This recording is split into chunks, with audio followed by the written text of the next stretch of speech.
Welcome back to the Reclaim the Faith podcast. This is episode 27. And today's podcast is sponsored by Go to Medjugorje. Ew. Go to Medjugorje. People have donated towards this podcast, so people hear the message. Go to Medjugorje. And we have a returning guest, our first returning guest. Am I the first returning You're guest? the first You're returning indeed. guest, Dara. Dara Moore. That's an honour. That's an honour. I'm even more nervous this time than I was the last We time. loved it so much we had to do it a second time. Thank you. And you have a guest, you have a friend with you.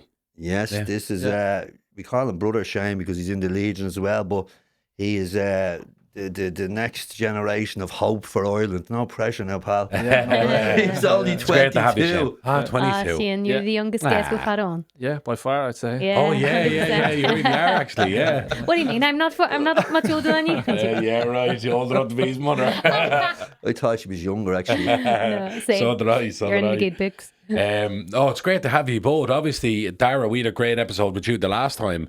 But also we thought that we'd do another one to talk more specifically about the 12 steps, because we might have brushed over it a bit the last time.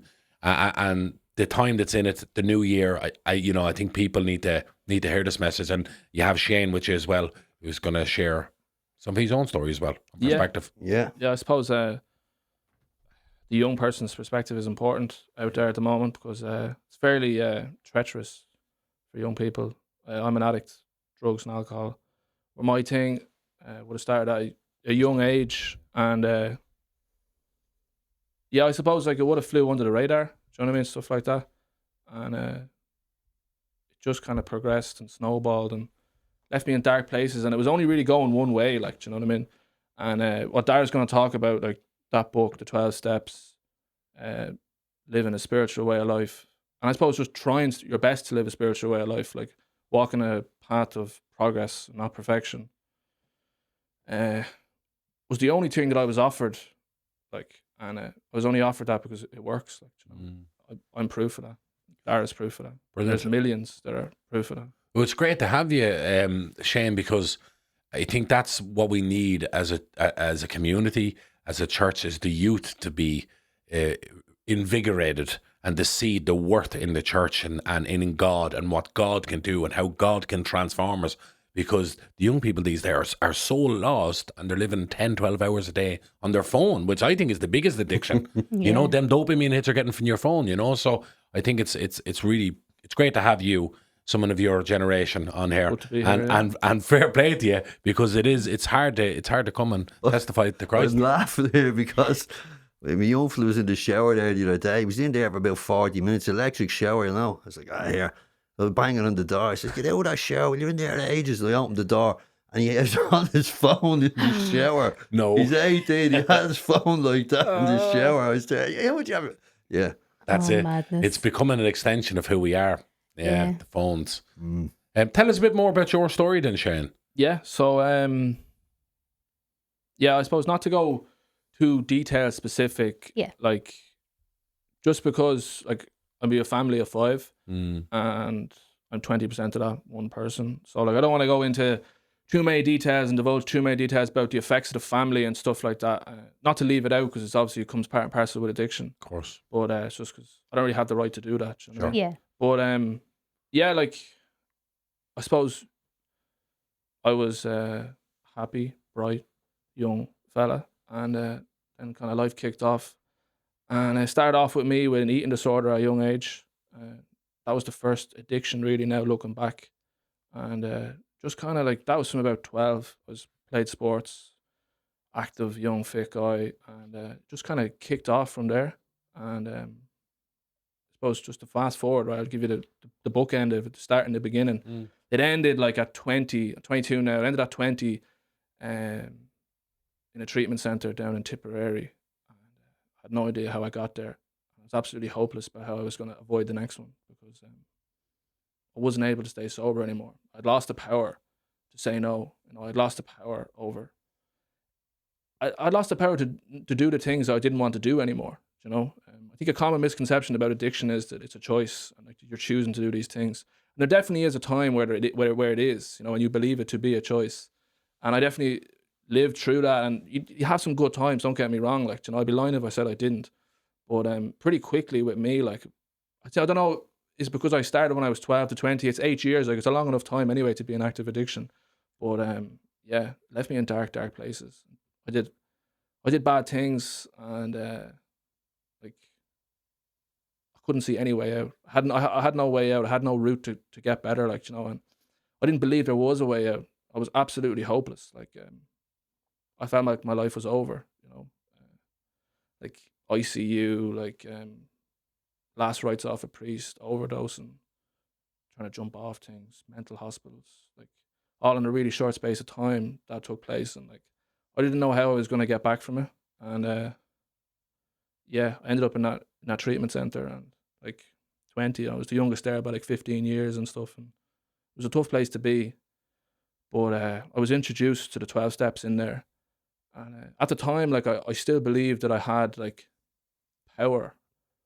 I still believed it because like I was a continuous user, so I was never really sober. I was always doing a little bit of this or a little bit of that, like, I could get away with it, like, because it was what I was always like, so no one really knew, like, it was kind of very secretive. So I was a continuous user, and I suppose when you're a continuous user and you're constantly, smoking a bit of this, doing a bit of that, like, you kind of always cling to the fact that, like, if you could just get abstinence and get time away, that you'd be okay. And I did in that treatment center. And I believe because, like, I didn't want to do it anymore, like, really deep down, like, I could see what it was doing to my family. I could see what it was doing to the people around me. I could see where I was ending up. Like, every time I picked up, I'd end up in, a hospital, really, like. And I thought because of that, that'd be enough. For any normal person, I suppose, it is enough. Like, if you don't want to do something, a normal person just wouldn't do it, like, But sitting here as an addict, like, I found out the hard way that doesn't work, like, and it didn't work for me. And I ended up in another place, secondary treatment center, 4 months. And something came over me in there, like, and at the time I didn't know what it was, but now I believe it to be, a divine intervention, because I couldn't see the full picture. And I had this moment where I was sitting in the second treatment center. I turned 21 in an AA meeting, like, do you know what I mean? I couldn't get out what I was in. And had this moment where I realized that it didn't actually matter anymore. Like, that I didn't want to do it. I was going to do it anyway. And I knew that it was going to kill me. I knew it was going to take me out eventually. Like, I didn't know when, but I knew it was going to be my reason, my cause. I realized that it didn't actually matter. That I didn't want to do it. I was going to do it anyway. And it talks about it in that book, like, incomprehensible human demoralization. And to be demoralized is like to not see the point of going on anymore because it's inevitable. And that's where I was. And then, like, I knew those 12 steps were there, and I knew 12-step recovery was a thing, and I knew the people were living this way of life and were recovering. And like, I decided, like, that was the hill that I was going to die on. I said, right, there's nothing else. I haven't been offered anything else here. Like, I was in treatment centre down in Tipperary. Like, I think it cost €12,000 to get in. Got in on health insurance. Like, Rutland, Dublin, 15 grand. Smartmore, 20 grand. All these, like, the best of the best treatment centres, and like, they all offer the same thing: 12-step recovery. Like, I used to think to myself, like, you could, like, you can send a man to the moon, like, 60 years ago. You can have an AI girlfriend if you want, like, do you know what I mean? Like, you can do remote surgery with robotic hands from across the world, like, but addiction and alcoholism, such a prevalent issue in society and so common, and everyone knows someone who's been affected by it, like, and the only thing that I was offered at the pinnacle in the most acute stage of it, where it was really like touch and go, was this. And I couldn't understand that's all there was, until I got to that place of demoralization. I threw myself into it, and then I realized that, if it ain't broke, don't fix it, because it works. And it works for me today. Worked yesterday, worked a couple of days before that, and hopefully it works tomorrow. Do you know what I mean? Like, and yeah, it does work. It can change your life for the better, and not in the way, I suppose, that you think. Like, I didn't pull up here in a Ferrari or anything like that. Like, but like, I'm happy. I'm sober. I'm a productive member of a family. Like, do you know what I mean? Productive member of society. Try to do good things with my time the best I can. And yeah, I suppose just being happy, really, and fulfilled, walking hand in hand with, God. Like, I suppose when I touch on that, like I know I say things like that, and other young people would hear me and they might think, what's he on about there? Like, you know, like when I was using and when I was an addict, like, and even when people didn't really, when I was an active addict, when people didn't really, other people didn't know the full extent of it. Not everyone in my life knew the full extent of it. Like, I always felt like I had it tattooed across my forehead, what I was, like, you know. And now that I'm free of it today, like, I believe in what I believe in. I practice what I practice. Like, I don't feel like it's tattooed across my forehead, like, you know. I suppose young people, I know I did anyway, might have a preconceived notion of what to have faith looks like and what it is, and maybe like the things you see in movies, or maybe the older generation of, like, you know, a Holy Joe or something like that, like, isn't true. Like, you know, it's not true at all. Like, you guys are testament to that. Dara's testament to that. I know lots and lots of other people are a testament to that. It's something that's inside you, and you constantly work and grow on.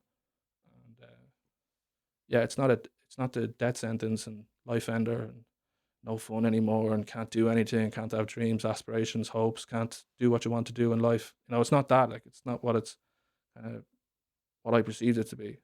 It's freedom. You know what I mean? Like, it's Exciting. it's freedom, and it's exciting, and it's fulfilling, and it's what I was trying to fill inside me the whole time. Anyway, I was just using the wrong things and doing the wrong things to fill it. Like, you know, because that hole in the soul, that malady is still there. Like, do you know what I mean? Today I have a solution for it. Like, you know, that solution is God. And that solution, you know, is what I was offered through the 12 steps. And like, if you're like a fact-based person and you're hard, you know, black or white, like I kind of was and still am, like, you know, like all the doctors in the world and all the psychologists and all the other ways I tried, like, you know what I mean, couldn't do anything for me, like, you know, but this can, like, you know. Amazing. Well, you know what? You're 22, Yeah. right? You're about as advanced and as a wise 22 that I've ever met in my life. That's a fact. And I'm not saying that patronizing. I'm saying that genuinely. Saying this fella's 22. Wow. That's amazing. It's amazing to hear your testimony there and your testimony towards the 12 steps as well. Can we get into the 12 steps and go through them? What are the 12 steps and whatever way you want to do it, guys? Yeah, I suppose just to give a bit of background on where they came from, first of all, because that's very important for anyone who doesn't know. If there's anyone out there suffering from this, not only from like this, you mentioned actually, which is really important, the food disorder when you were younger. There's so many people people think, oh, he's an alcoholic, he's a drug addict, he's a gambler. But if you actually, when you're able to look at your own life honestly, when you're able to do that, you will find that there's food disorders, there's sex addiction, there's other stuff there, you know, and this addiction, as I said before, is a spiritual illness, so it just manifests itself in different ways. It's like that game, Whack-A-Mole. You knock down the alcohol, boom, up comes another one. So it's just constantly just changing because you're never actually treating the problem, which is that hole in the soul. So you're always just trying to fill it with something all the time. So we're actually going to get into what an addict is, because since the age of 18, 17, my first meeting, first treatment centre, I could go into a meeting and I could say, well, hand on heart, my name is Dara and I'm an alcoholic, because it was obvious. But I didn't know what an alcoholic was until I went through the 12 steps. And I was to find out, we're going to try and explain it to any listeners, we were to find out exactly what it is to be an alcoholic. It has symptoms like other stuff, and it is an illness. I didn't even know that. I spent 25 years, 8 treatment centres, thousands of meetings, and I never actually realised that this thing is an illness, the same as any other illness. And I'm going to read a little bit out of this book before I get into where the steps came from, because I know I'm after going off on a tangent already. But however, Good. This is what it says about the illness in the first step. It says, an illness of this sort, and we have come to believe it is an illness, involves those about us in a way no other human sickness can. If a person has cancer, all are sorry for him and no one is angry or hurt. But not so with the alcoholic illness, for with it there goes annihilation of all things worthwhile in life. It engulfs all whose lives touch the sufferers. It brings misunderstanding, fierce resentment, financial insecurity, disgusted friends and employers, warped lives of blameless children, sad wives and parents. Anyone can increase the list.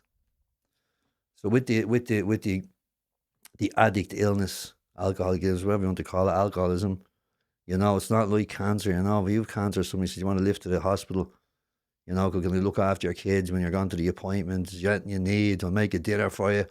You know, but with the illness of alcoholism, you're actually affecting everybody around you. You're destroying their lives. You're dragging everybody into it. I never actually dawned on me that like when I take a drink, I'm actually taking a drink for probably 100 people that's in my life, because I'm going to affect them all. I'm going to instill them a fear. I'm going to take money off them. I'm going to do a load of stuff. That's one fact that I didn't know about alcoholism. And the illness is called alcoholism, and that encompasses all addictions. It doesn't just cover alcohol. It's called alcoholism. So anyway, where the steps came from really quick, and we'll bring Shane in with a few examples when we're going through the first step kind of thing. Where the steps came from was there was a movement called the Oxford Group, set up by a man called Frank Bachman. Now, again, listen, there's probably a few purists out there if I make a mistake. It's what I heard when I was studying it. So, the Oxford Group, yeah? And this was, your man was an Anglican. Anyway, he had a spiritual experience from hearing some sermon over in England. And he decided that he made this program. It's like 6 steps, which involves, you know, looking at yourself, admitting that the way you're living is wrong, making restitution for harms done, and then carrying the message to other people. So this program that he developed produced a conversion in people. So it produced a conversion. It was based on a thing called the 4 Absolutes, which was taken from the Sermon on the Mount, right? So it's a Christian program, but it's non-denominational, right? So it's not directed at Anglicans or whatever. It's for anyone. So it's more of a spiritual thing he was trying to do, based on Christianity. So the 4 Absolutes are honesty, purity, unselfishness, and love. Basically a summary of the Sermon on the Mount. And what happened was, and this is really cool. We talk about coincidences and stuff like that in our world, in the supernatural world. But the Oxford Group was there and was plugging away anyway. So now there was a fella called Rowland Hazard, right? The third. So, you know, you had a few quid if you had the third after his there, right? So he was going. He was a full blown alcoholic. He was really bad. He couldn't stop drinking. And this is the thing, right? He wanted to stop drinking. This is a really important part for any addict, right? Just because you want to stop, right? It's no good to you. Because that's willpower. I don't want to do that. So if you're powerless, your mind will overpower your willpower. It will talk you into doing it, whether you like it or not. So this lad, anyway, he's gone around with Freud and all the lads in America, top lads, you know, trying to get help to stop drinking. Ends up going over to Switzerland, the Dr. Carl Jung. We all know Carl Jung. So he goes over there anyway, and he spends, rumour has it he spent a year there on the shores of Lake Lausanne or some beautiful setting, I'd imagine. You know, best of treatment, best of grub, nice walks in the forest. This is me imagining what he's up to, walking around, you know, but getting treated by the best psychiatrist in the world, right? So he's gone over there in his own accord. This is really important when you think about it. He's gone, like, and there's no flying over to Switzerland. You're on like a boat. Like, it takes ages. So he's got really out of his way to go over to Switzerland to stop drinking. And he spends a long time over there. The best treatment in the world under Carl Jung. And I'm sure at the end of the treatment, which they all do, don't they? They bring you in at the end and they say, well, you know, what's going to be different this time, Shane? And, you know, I'm going to really try my best, doctor. I can't wait to get back home, and, you know, I'm going to do this with the family. I'm going to do the new job. I'm going to, you know, all the high hopes, and meaning every single one of them, hand on heart. If you hooked him up to a lie detector test, he'd pass, because that's what he wanted. And poor old Rowland, he went home, and he was drinking after a week, and he contacted Dr. Jung. And he said, listen, he said, I'm going to read out actually exactly what he said. contacted him, and he wanted to know why. What was after happening? Why couldn't he stay sober? Now, if you think about all these psychiatrists, and there's some of them in this book, at the time, they had absolutely no cure for alcoholism, drug addiction, nothing. There's nothing they could do with the top 5%, which they class as hopeless. Now, the minute he goes back to Carl Jung and he says, listen, I'm after drinking again, Carl Jung straight away, because he's done everything to him, the best to treat him, straight away, he knows that he's one of them hopeless lads. And he tells him straight out. He begged the doctor to tell him the whole truth, and he got it. In the doctor's judgment, he was utterly hopeless.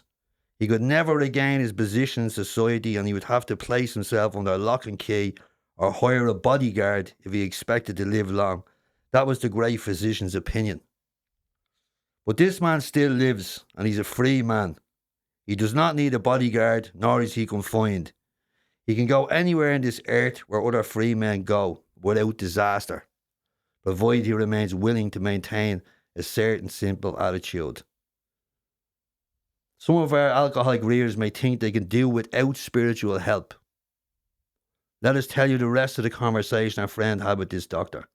The doctor said, you have the mind of a chronic alcoholic. I have never seen one single case recover where the state of mind existed to the extent that it does in you. Our friend felt as though the gates of hell had closed on him with a clang. He said to the doctor, is there no exception? Really important, this. Yes, replied the doctor, Carl Jung. There is. Exceptions to cases such as yours have been occurring since early times. Here and there, once in a while, alcoholics have had what are called vital spiritual experiences. Vital spiritual experiences. To me, these occurrences are phenomenal. They appear to be in the nature of huge emotional displacements and rearrangements. Ideas, emotions, and attitudes, which were once the guiding forces of these lives of these men, are suddenly cast to one side, and a completely new set of conceptions and motives begin to dominate them. In fact, I've been trying to produce such emotional rearrangement within you. With many individuals, the methods I have employed are successful, but I have never been successful with an alcoholic of your description. So the doctor realises very quick that he's one of them hopeless varieties. And he actually prescribes a spiritual experience, not something that he can give himself. So Al Rowland hears what he says, and he's, no, he drinks for another few years. And remembering what Carl Jung said, he falls into a place in New York, the Oxford Group, right?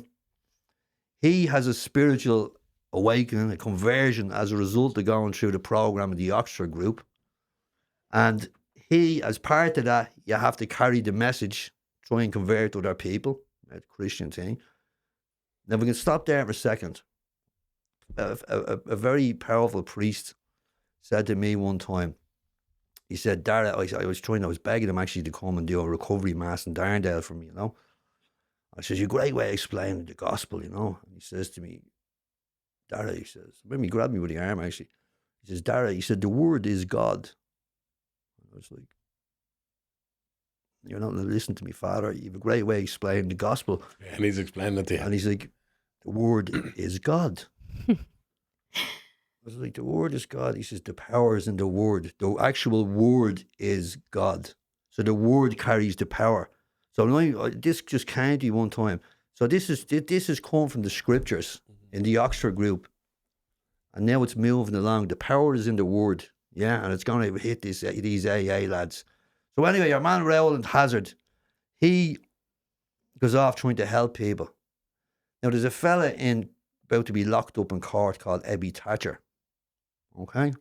Now, he's about to be locked up for alcoholic insanity. The lads know him a little bit. And him and two other lads, one that happens to be related to the court magistrate, which is a mad coincidence, right? Go and say, listen, we'll take him off your hands. We'll try to help him. And if we can't help him, you can have him back. So Ebby Thatcher has a spiritual awakening and a conversion as a result of doing this, right? Full of the Holy Spirit. Off he goes then, and he knocks on the door of a fella that he knows called Bill Wilson. He was the founder of AA. Oh. Yeah. Bill he has actually, I was listening to it there the other day, he has a really, really profound spiritual awakening, like, explosion job. And the fellow I was listening to said he some people don't have that, and it's in the book here. When you read it, like, it's like, wow, and most people don't have that. They have a different type of a spiritual awakening, but maybe he needed that because his ego was so big just to smash through. And I was laughing to myself, but whatever God gives you is the necessary thing that you need, whether it be an explosion or whether it be a slow spiritual awakening. Yeah. It's lovely when you think about it, Yeah. because we're all different. We're coming from different places and all that. I was thinking of the ego thing. Yeah, they need to get like a punch and boom, kind of knock through. But Bill Wilson, then he basically, I'm just going to read another bit out here. Actually, he gets the calling. Really, is what it is. He's the man, and his background is he's driven by kind of resentment. And the ego himself, like, he's a bit of a big shot, he was during his life and stuff like that. So there was no better man to drive this thing forward but him, and that's where the steps came from. It's actually come really from Carl Jung, and that kind of line of coincidences and things that happen. Now, it's obviously there's a lot more detail if you look into it, but it's definitely. It's funny because Carl Jung coined the phrase, created the name serendipity. And serendipity is a God incident. It's a series of fortunate events that seem like fate and can't be coincidence. It's just funny that he's a sort of ancestor in a way to this 12-step through his own prescription. Yeah. Funny. Carl Jung is the second ever noted psychologist. Like, worked under Sigmund Freud in a hospital out in Vienna. And, they argued and they split up and they had different ideas at the time. But it was only about just over 100 years ago that humans started to understand psychology and started to have any grasp of what was going on with themselves. Yeah. And It's funny because Jung was not an atheist, and he's even, you can check him out on YouTube, where he's asked by a BBC commentator, "Do you believe in God?" And he said, "It's a difficult question to answer." And he goes, "Well, what do you mean?" He says, "I know." He knew, and he was 86 years of age that time with a pipe, in Switzerland, and he knew, he truly knew, But that's amazing that he's a part of that. He's a part of that story. Bill Wilson actually sent him a letter in 1961 for anyone out there who's interested in having to read. It's a big letter. yeah, you can read them. Yeah, sent him a letter in 1961, which was like 20 odd years after the thing was published, thanking him for his contribution. And he didn't really know about his contribution until he got the letter, but he replied back in the letter, and he's talking about, like, addicts, alcoholics having a thirst for the spirit. Wow. Wow. So he was aware even then that they were missing. Yeah. They were missing a part that normal people had, and that part was a connection to something above themselves. So the 12 steps, obviously there's 12 of them, and they're based on the Oxford group. They're based on the 4 absolutes that we talked about. And in there, like, I change with this all the time. I actually changed with it this morning in my thinking. Because obviously I had a conversion myself to Christ, and I'm Catholic and all that type of stuff. So sometimes I can be fairly, that's the only way, blah, blah, blah. But the reason they made the 12 steps so open to everybody is because the alcoholic addict is so broken. It's really, really, really so broken. And their mind is so twisted, and has so many defenses there that it's really, really hard to penetrate.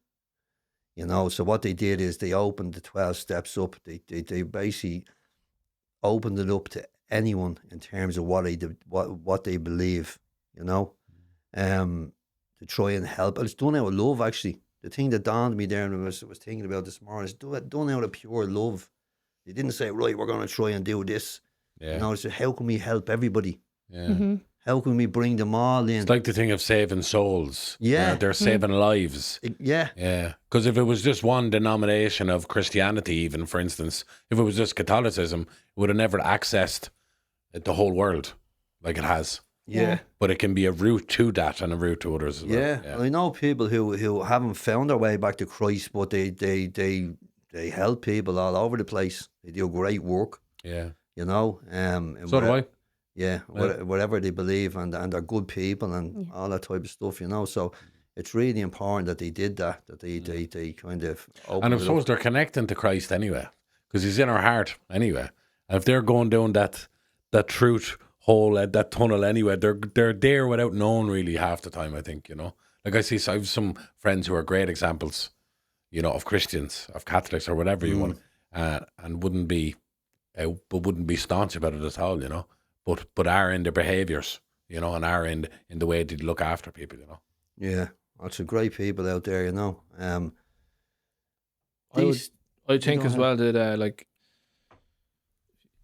whatever you view God as, like I believe that he'd be humble enough, you know, when you're looking at the alcoholic and the addict in 12 steps, and like, any denomination or faiths like can practice this and use this as a tool to come back to spirituality and find God. Like I believe that God is most definitely humble enough, you know, when you're in that position and you are, as Dara talked about, that broken and that hopeless and so twisted, like that, you know, whatever name at that particular time that you choose to call on it, like, do you know what I mean? He's not up there with it, you know, a notepad saying, no, that's wrong. Do you know what I mean? Like he's humble enough and he's loving enough, and love and mercy, like that's what he is. Like, Come to me, all who are broken and weary. Yeah, we're all children of God. As simple as that. He loves all of us, you know, regardless of where we go, where we end up. I suppose it's really that's kind of a bit of a background on the 12 steps, where they came from. The Oxford group on the 12 steps are there to produce the conversion. The book calls it a psychic change, a new mind. It also uses the word of spiritual awakening in the way they're set out. And that is the solution to the hopeless addict. There's all different types of drinkers out there. There's hard drinkers. There's people who can stop and give it up, all that type of stuff. There's people going benders, they can stop. There's all different types. But the objective of the 12 steps is to diagnose yourself. So when you sit down with a sponsor and the book talks to you, so you're putting your experience on the book. And the book talks to you. The book will shine a light on what you are. And if you can identify with what's going on here and identify yourself as a real alcoholic, a real addict is what it classes as, then only a spiritual experience can help you. There is nothing else. So the first step is we admitted we are powerless over alcohol or whatever it is, that our lives have become unmanageable. And this is the thing and you can join in here with this because we both have the experience. That the thing I never realised was that it's a threefold illness. So if you went to the doctor and he said, I'm sick, I'm dying, whatever, and the doctor said, you know, you have deep vein thrombosis of the whatever, the first thing you do is you get onto Google and you be like, what's wrong with me? What does this involve? What's the symptoms? But the doctor says, listen, you're an alcoholic, you're going to die. You don't want to know anything about it. You're not going to go to Google. You'll probably go to Google and say, how can I drink longer without dying? But you won't try and find out what it is. And this is a threefold illness. It's made up of the body, the mind, and the spirit. And we'll start off with the mind, I suppose, because we just talked about it there. Carl Jung said to him, he said, you have the mind of a chronic alcoholic. I've never seen one case recover with a mind like yours. And the reason he said that to him is because he saw that he didn't want to drink, but yet he drank anyway. So what made him do that? What talked him into picking up that drink again? And this is where the logic goes out the window with an alcoholic. Do you ever hear the people saying, you cross the invisible line? He's crossed the invisible line. I never quite knew what it meant. But with a real alcoholic or addict, when you cross the invisible line, there's no return. There's never, ever, ever going to be the time where you're going to be normal again in terms of the insanity. And this is the thinking. I used to think when I heard insanity was crashing cars and, you know, when I was drunk and all that type of stuff. It's the thinking. And that's what Carl Jung sees in him. He says, there's nothing I can do for him. His mind is after talking him into drinking, whether he likes it or not. And that's drinking or using against your will. So then, that's powerlessness. And you mentioned it there. You've lost the power of choice. Now try and get your head around this. Once you cross over the invisible line, I, Dara, have lost the power of choice. I'll no longer have it. It's gone. I'm going to drink and use again whether I like it or not. The choice whether I do it has been pulled from me. My mind is always going to talk me into doing it, whether I like it or not. Sitting here now, I help fellas, I do all this type of stuff, I pray, I've handed myself to God, I'm doing all this stuff which gives me the power to stay sober. You see, if I stop doing that, I've had experience, if I stop doing that stuff, the day and the time will come when my mind will talk me into taking something again, whether I like it or not. Does that make any sense? Yeah.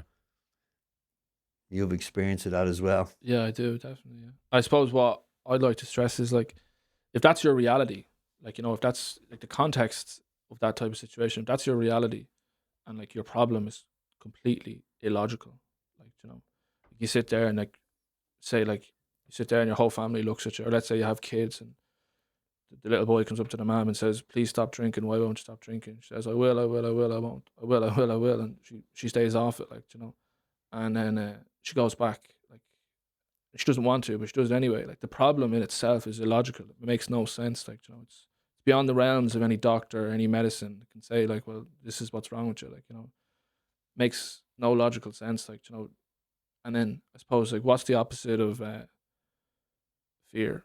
You know, be faith. Like, you know, is believing in something, believing in a power. Like, you know, believing in God.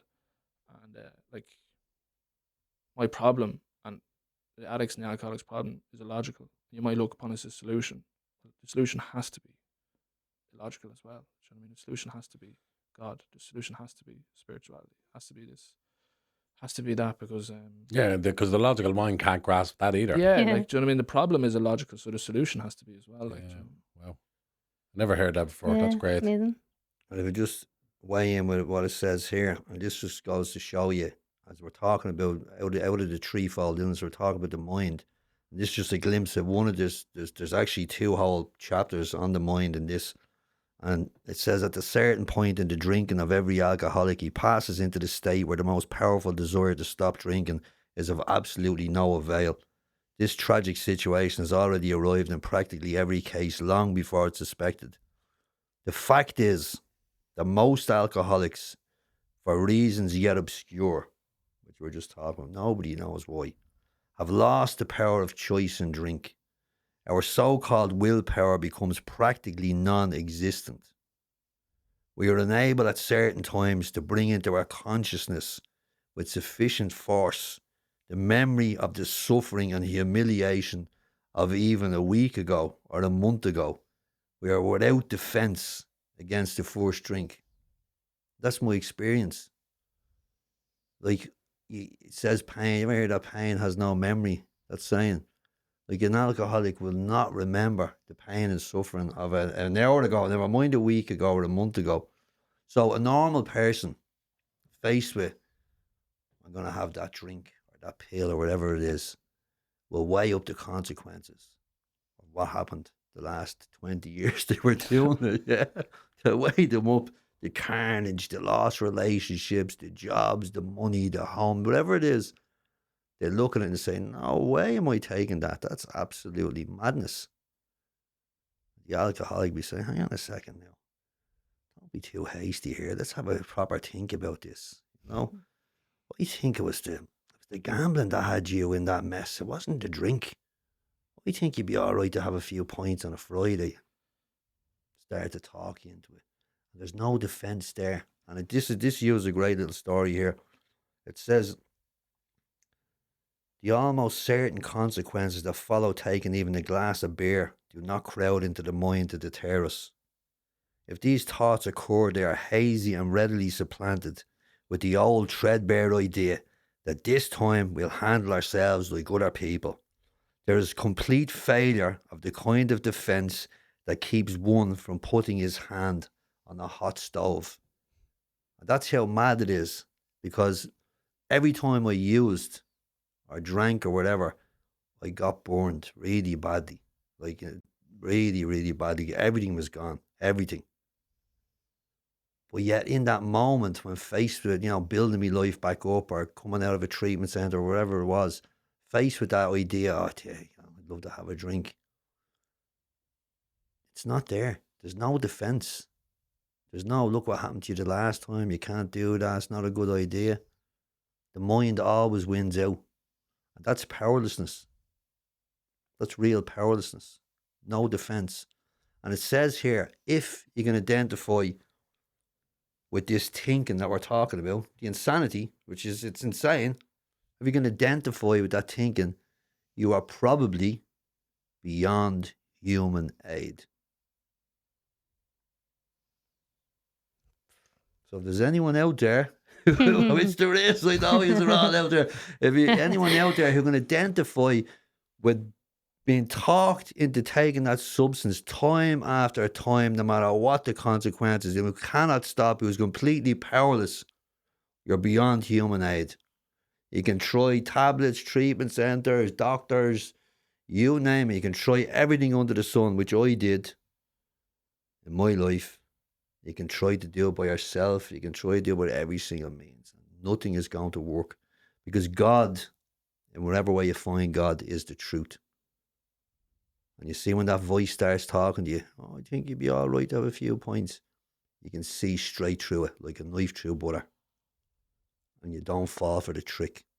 You see, if you don't have the truth, you're without defence against that first drink. I feel like I'm talking to you much here. No, you're not. Not at all. So that was number one then. So that's the mind. Yeah. That's the mind. That's the devil. That's what I reckon call that. Look, it says for reasons yet obscure. Nobody knows. Nobody knows. Like it's. I know you're not an alcoholic or an addict, right? So you could go down, and this is bringing us into the body part. You could go down now at the Balbriggan and have a couple of glasses of wine, could you? Yeah. And obviously not drive, but go home. Yeah, you could go home. I can't drive. Yeah. You could stop. Yeah. Go for a walk on the beach. Have a cup of tea afterwards. Have a cup of tea, and maybe get a bit of whatever. Yeah. I can't do that. Can you do that? Me neither. No. Like I actually can't do that. If I went down there now and had a mouthful of a glass of wine, it'd be like being shot out of a cannon. You won't see me until I have lost everything. So it brings us into the second part, okay, which is the body. And this is really cool. And it's information which I didn't have before I went through these 12 steps. That alcoholics, addicts, whatever, whoever you are, it doesn't matter. This applies to sex, gambling, eating, the whole lot. People should identify with this. Even normal people identify with the biscuits and the sugar. But basically what it's telling you is that alcoholics and addicts have an allergy to mind-altering substances. So you have an allergy to fish, shellfish. When you eat it, you break out in a rash. You have an allergy to peanuts. When you eat a peanut, the allergy is anaphylactic shock. Alcoholics and addicts have an allergy to mind-altering substances. When they put one in their system, it sets off an allergy, the same as the other two. Except this allergy is called the phenomenon. The phenomenon, which strange occurrence it means, of craving. Which means, I need more. Now, I never had an explanation to that. I could have an important thing to do. Son's birthday party, job interview, which is loads of stuff. So going down to the pub for a cure, I just have two just to take the edge off things, And I get down there, I can't live. I'm going nowhere. I can't stop. Now that craving, when you set it off, right, overrides your mental control. So no matter what your head told you before you went down, I'm only going to have 2, or just drink Guinness, leave your bank card at home, don't drive the car, don't go back to the house like that, don't go near the bookies, don't ring your man for a bag, don't buy any tablets, etc., etc. The minute I take a drink, I set the craving off, Out the window. and everything is out the window. Gone. And I suppose if you can relate to what Dara was talking about earlier, you're listening to this, like, hitch like a ton of bricks. Like, you know, 'cause every addict's an alcoholic, and well, I can't say every addict's an alcoholic, but I know I for sure can definitely relate to that. Like, do you know what I mean? Like, it's the old Pringles thing. Once you pop, you just can't stop. Like, Seems like it's the gateway. Alcohol is the gateway to it all. Because the allergy comes in different forms. You know, if once you've crossed the line with whatever substance it is, some people can have a couple of pints. They don't go ordering bags and all. You know? I have mates who go down, they watch Liverpool, they have 3 or 4 pints, and they go home, they play with the kids, they go for work the next day. You can have a couple of glasses of wine. There's no problem. But this book, which you have to see, is that you're bodily and mentally different than other people. I'm not the same as you Mhm. in terms of that. You don't have the allergy. I have. This thing is terminal. It's chronic. It's never going to leave. To the day I die, if I was 80 and I had a mouthful of a pint of Guinness, the same thing had happened to me. I drink myself to death really, really quickly. My pension would probably be gone 2 minutes after I collected it. My body powers be gone. But you know, it's great to know, Dara, because it's very easy to get frustrated with somebody when they're an addict. Very, Yeah. very easy to get angry, and that's all justified too. It's all about, because people get hurt no matter what. But to know that it's so deep, that it's an allergy, that it is an actual illness, helps you humanize the person more, and to lead, I think, with love. I think, you know. Yeah, and that was one of the reasons why I felt kind of I'd love to do something like this, because there is loved ones and family members out there. If you're looking at somebody in addiction, you basically think they don't love you. They're behaving like that. And this is not. I used to think I was letting myself off the hook all the time for all the bad stuff. I done the terrible stuff my whole life, on everybody around me. And I used to think, oh, you can't say that, or you can't think that. But the fact of the matter is, and it's not giving people, free rein to do whatever they want, but the fact of the matter is, I had no choice in it. My mind talked me into doing everything. This is the insanity. Like, I could call into your house in the morning. It could be you there, right, and your brother, for instance, right, and there's €500 on the table, and you and your brother could go upstairs to get something. My mind would talk me into taking that money. And would convince me that you wouldn't think it was me, and you wouldn't know, and maybe you misplaced all these excuses. It's insane. But I need that. And my mind will talk me into doing it. So all the stuff I did my whole life were all around money, trying to get money for fueling the addiction, all that type of stuff. Mad stuff that no sane person in their right mind would do. And not wanting to hurt the people, but my mind talking me into doing it and convincing me that it was grand, that everything was going to work out. My best one all the time was take that money, get down to the bookies and double it, and then come back and put it back before they fell down. Or give it back to them before they fell out. It never worked since the age of 17 to 42. It never worked once, ever. And all sorts of people chased me, trying to kill me for X, Y, and Z, for taking this, that, and the other. And I tried the same thing over and over again. Insane. And look, there's people out there, young people especially, isn't there, running up big bills. Yeah. And you don't see the half of there, what's going on out there at the minute. There is like Just a string of arsons arson all over the country. Like, you know. I've seen some of that online, yeah. Families getting dragged into it because the sons are running up big bills. Big money, yeah. That's the reality. Like, you know, I suppose looking at the Irish society today, like, just anecdotally for the crack, like, you know, alcohol definitely, yeah, problem, always has been, like, you know, but what about the elephant in the room, like cocaine, like, you know what I mean? And Yeah. its prevalence in Irish society, and it's It's taken over. normality among young people. Like, Yeah. you know what I mean? A pint costs, I don't know, what, $5.50, like, you know, gram of cocaine, set you back €80. Like, so if that's your thing, like, the bills are big and the consequences are big, and it's a powerful drug. Like, that's I suppose that is the main, like, I suppose prevalent issue. Young people would be the Cocaine. cocaine use is just massive. Like, it's all walks of life from anyone. You know what I mean? Like, Professionals, everybody seems everybody, to like, All ages, though. You said All even ages. young, be. all Yeah, ages. all ages. all ages. I Yeah. remember you saying the last time that there was an outlet in there in the Oh, pub, yeah. but I remember I remember going in and seeing a fella 70 odd, a traveller man, like, and that was shocking to me. A traveller man, like, men of that age, they're completely anti-drugs. 72-year-old traveller man with a paddy cap, and he in doing lines in the toilet, and I went, what? This has just hit everybody. It's unstoppable. It is the devil's dandruff. And you said something to me there the last time about the session type of use. I was thinking about it as well.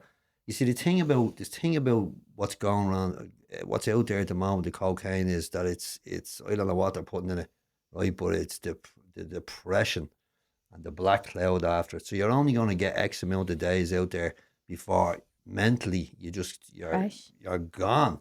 Whereas you could drink every day, you know what I mean? And it's just different with whatever type of drugs. But what's happening there, I see it in the meetings as well, is people are coming in after 3 or 4 days. They're rebuilding a little bit, and then they're going back out, and they're this type of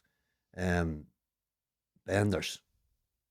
And that, you see, what happens is then they think because they stay off it for 2 weeks that I'm not an addict. Yeah. Man, Well, can you stop doing it then? Yeah, no. No, can't stop doing it. No. You're not. If you can't stop doing it, and your mind talks you into doing it, whether you like it or not, then you have a problem. You have a serious problem, actually. That's going to kill you stone dead. So it doesn't make any difference if you stay off it for a week or 2 weeks or even a month. And also, those benders, when is the last one? When is it going to be the last one? There's 3 or 4 days without sleep, where you're old. Yeah. Do you know what I mean? Like, and it's doing so much damage to your heart, like. Yeah. Talks about it in that book, tells a story about a man who 25 years off the drink, 25 years, alcoholic, serious problem in his youth, 25 years he got off the drink, and by himself, his own will, money became his power, set up a business, threw himself into that, retired, put his feet up, and was he dead in 4 years, was it? Yeah. Wouldn't stop. Yeah. Set the allergy off again. You see, you have to understand, once you set this allergy off, like, you've lost the power altogether. You can't stop by your own power. But a period of abstinence, like, you go hard on the bank holiday weekend and, right, I won't go again until June or something. Like, it's... But that's often what kills people. I've seen that in Heroin addicts. friends of mine, family of mine, and that's a time off, an extended time off, and back into the same old dose, and boom, Yeah. gone. Yeah. Because they actually say like binge drinking and stuff does more damage as well. Because you're like, if you were somebody who was going out, say every night and a few drinks at home, but if you're like taking times off and then going hard and drinking like 20 pints in a night and you can't, you're going heavy, you're doing more damage apparently. I don't know how it all works, but they say that, and actually I'd be a bit of a binge drinker too, because even though it can stop, there's times where you're in company and you just keep drinking, and then before you know it, your 10 vodkas in. So Yeah. goes I remember well. someone coming to, I remember a friend of mine, he was doing a talk with a psychotherapist, but he was doing it only when I just met him the first day, and he was talking to all the support workers in this program that I was working in. As a support worker, I probably should have been a client on the program, but he was giving us a brief about alcoholism and addiction and the units that you use and whatever. And he said anything more than, I think it was 3 units a week or 4, you're dependent. And I just instinctually busted out laughing. I actually thought he was messing. I thought he just cracked a joke, just from my background where I come from and the way, you know what I mean? Drink that at breakfast. It's like, you fucking serious. But I mean, that is the Irish response to that. You're insane. You know what I mean? Like, because there's some amount of people in this country that are at least alcohol dependent. In Ireland, we do embrace it. We use it as a badge of honor. Oh, we're some drinkers, aren't we? We're deadly. Yeah, I mean, Irish. we're Irish, yeah. Like, my God, colonization did some damage to the Irish people, that we want to be loved so much that we embrace alcoholism as a badge of honor. It's Wearing crazy. Guinness t-shirts. Yeah. I have a bit here I'm going to read down, which just backs up what we're talking about here about the body And it says, all these and many others have one symptom in common. They cannot start drinking or using without developing the phenomenon of craving. This phenomenon, as we have suggested, may be the manifestation of an allergy, which differentiates these people and sets them apart as a distinct entity. It has never been, by any treatment with which we are familiar, permanently eradicated. The only relief we have to suggest is entire abstinence. So there's no controlling.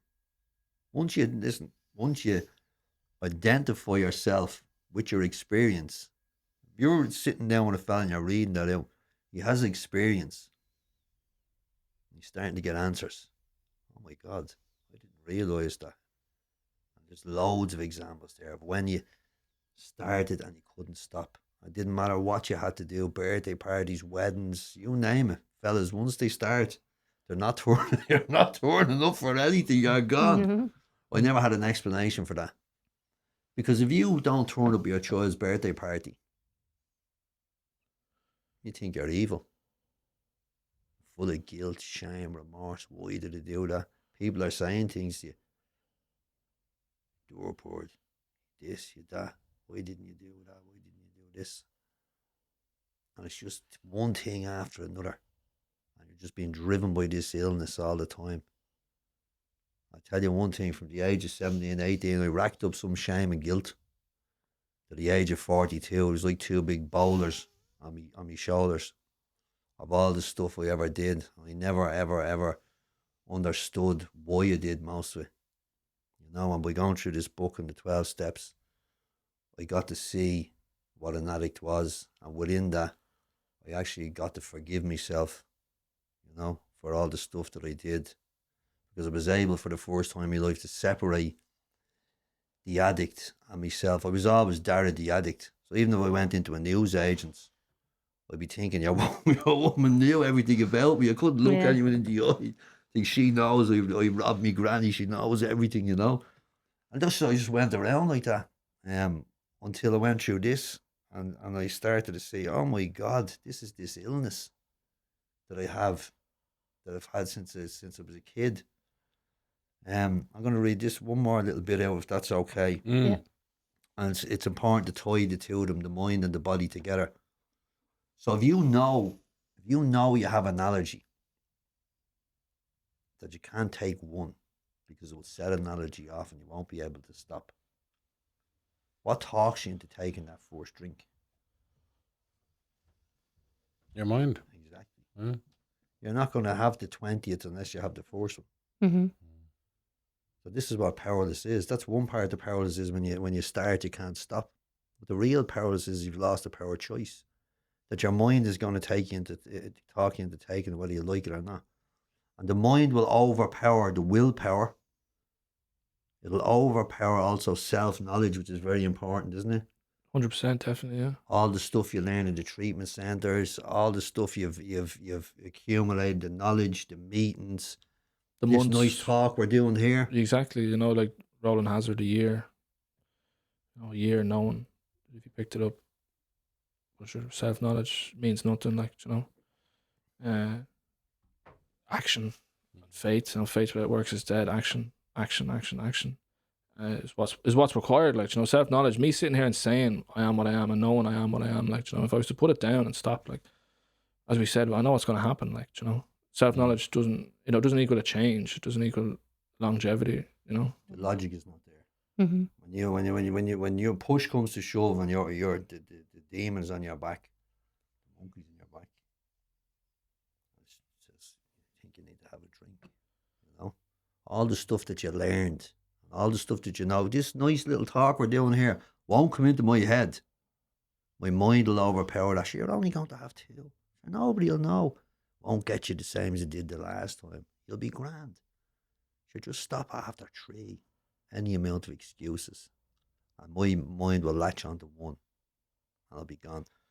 So, it says here, we are equally positive that once he takes any alcohol, whatever, into his system, or drugs, Something happens both in the bodily and mental sense, which makes it virtually impossible for him to stop. This experience, the experience of any alcoholic, will abundantly confirm this. These observations would be academic and pointless if our friend never took the first drink, thereby setting the terrible cycle in motion. Therefore, the main problem of the alcoholic centers in his mind rather than in his body. If you ask him why he started on that last bender, the chances are he will offer you one of 100 alibis. Sometimes these excuses have a certain plausibility, but none of them really make sense in the light of the havoc an alcoholic's drinking bout creates. This is great.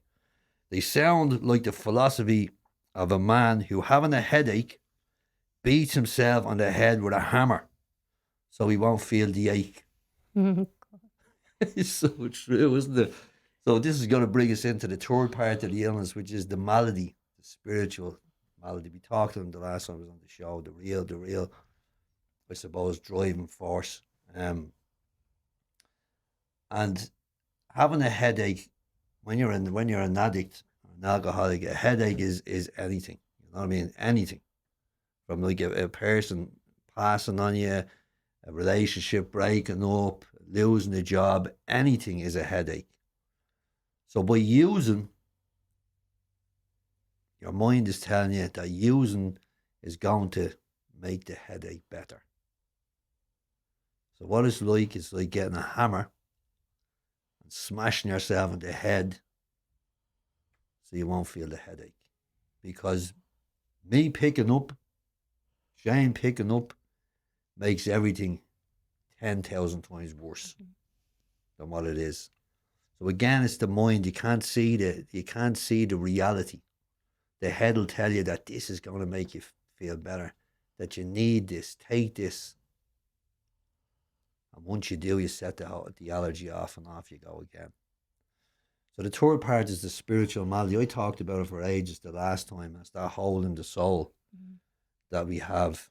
And before the insanity returns, which is what we just talked about, it's the mind talking you into taking it, telling you need it, make you feel better, etc., not being able to see the truth, delusion, painting delusions for you. Before that happens, there's a disturbance. The book describes it really well as restless, irritable, and discontented. Now, I never had an explanation of it before. So this disturbance, resentment, bitterness, jealousy, all these character defects that we have that are rumbling around in there is a disturbance. Have a problem in the job. Listen, if you're not treating this alcoholism, you're going to have a problem with everybody because it's a spiritual illness. The world is against me, poor me, was dealt a bad hand. Spiritual sickness. That's the disturbance first. So the disturbance comes first and you get so sick in yourself, poor me, that the insanity returns. And then you drink or use again. And that's the whole cycle. That is what it is for me to be an addict. Mm-hmm. I never knew that. I never knew any of it. I never had an explanation or why did you do that. I spent my whole life going around going, why did you do that? Like, honestly, I'd go into a treatment centre for 6 weeks and give it socks and then come out after a week and be drinking and using again and scratching my head going, why did I do that? No explanation for it. Yeah. I spent a long time giving it socks like Dara was talking about. Genuinely, like trying, you know what I mean? And to no avail, no results, same thing kept happening. No explanation why. And like, I suppose when you've experienced this and you live this, like, you don't know at the time what it is. Like as Dara was talking about, you have no idea what's going on. You have no idea what's happening to you. You have no idea what's wrong with you. You have no idea what you're suffering with. And then like the process of identifying yourself within the book and seeing, like, being able to like in your mind being like, I remember that. I remember doing that. I remember what that felt like. This is how I am. This book is me. Like the book that was written 100 years ago, by a guy who was in World War I, and then he was a banker on Wall Street. Like, I was 20 at the time, like relating to it, like, and it's like, well, what's going on here, like, To recap on the first step, and we've kind of covered it in as much detail as we can at the time, but there's nothing going to happen. You're going to move absolutely nowhere without putting your hands up in the air and surrendering, saying, I need help. And that's what it is. We admitted we were powerless. So knowing that is the foundation for my life. Knowing how powerless I am. I tell you one thing, I am absolutely a weak man in many, many departments. And without the power of God, I'd fold in a heartbeat in many situations when the temptations are on me. And I know that. So it's like the reading from St. Paul that I read the last time I was on the show. Absolutely amazing. In our weakness is where we find the strength. So it's by knowing how powerless I am is what actually drives me to put the action in. And without that, I'm not going to do anything because I don't need to. And I'm going to just read out a little bit from this book here, the 12 by 12. And it just talks about what I just said. And it says, who cares to admit complete defeat? Practically no one, of course. Every natural instinct cries out against the idea of personal powerlessness. It is truly awful to admit that, glass in hand, we have warped our minds into such an obsession for destructive drinking that only an act of providence can remove it from us. No other kind of bankruptcy is like this one. Alcohol now become the rapturous creditor, bleeds us of all self-sufficiency and all will to resist its demands. Once this stark fact is accepted, our bankruptcy as going human concerns is complete. But upon entering 12 steps or whatever fellowship, we soon take quite another view of this absolute humiliation. We perceive that only through utter defeat are we able to take our first steps towards liberation and strength. Our admissions of personal powerlessness finally turn out to be the firm bedrock upon which happy and purposeful lives can be built. So any flicker that you can do this on your own has to be eliminated. You have to admit that as a human being, there's nothing you can do about this problem. And that's the surrender, isn't it? Yeah. But I suppose like the surrender is one thing, and it definitely comes at like a rock bottom. But like everybody's rock bottom is different. So the surrender doesn't have to come after, it usually does now, but it doesn't have to always come after like 15, 20, 10, 5, whatever years of string of consequences. There's a story in the book there about a guy called Fred, and it said the line is like, he just felt the nip of the ringer. So he was drinking alcoholically and he was blacking out and he woke up in hospital. And AA happened to be, 12-step people happened to be in the hospital at the time, and they recognized what he was, and they went over and they started to talk to him, and they told him what was going to happen. They told him that, you've ended up in hospital after drinking this time. You're sitting here saying, I'm just not going to drink again. And he said, I know what's going to happen if I do it, so I just won't do it anymore. And he went off and he got a couple of months and he was living his life and everything was grand, and he thought, I have this, But just out of nowhere, he picked up again and he started drinking again. He ended up back in hospital. And his admission and surrender of powerlessness came from the knowledge that it didn't matter that he knew what was going to happen, but he did it anyway. And it didn't come after he wasn't on the side of the street drinking out of a bottle. That doesn't necessarily have to be what to surrender is. It just have to be that realization that you've lost all power. Like Dara was talking about, it has to be that you know yourself that no matter what, you're just not going to be able to do it. And it's one of the only games where to surrender in the long run is really to win. Do you know what I mean? You throw your hands up in the air and say, I can't do it. Do you know what I mean? I've lost this. That's when you start to win, and that's when you start to, build from there. It doesn't feel like that at the time, but that's where it grows to, definitely. And the first step is actually broken up into two as well. So we admitted we were powerless over alcohol or drugs or whatever your tipple is, that our lives have become unmanageable. So I used to think for years that they were talking about my life was unmanageable when I took a substance, which obviously it's crazy, but that's not really what they're talking about. I've lost the ability to actually function as a human being on the planet. That all roads, my best efforts at living in this world get me in trouble. All roads lead to destruction, so my will, my self-will, what I think and what I want is the thing that actually gets me in trouble. So there has to be, for me, there was a surrender. I was lucky enough, I had that 10 years experience of being off the drink, drugs and gambling and trying to live my best life, as they say. Live my best life.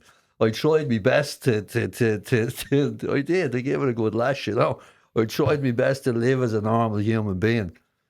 And I tell you one thing, in all aspects, I just unraveled.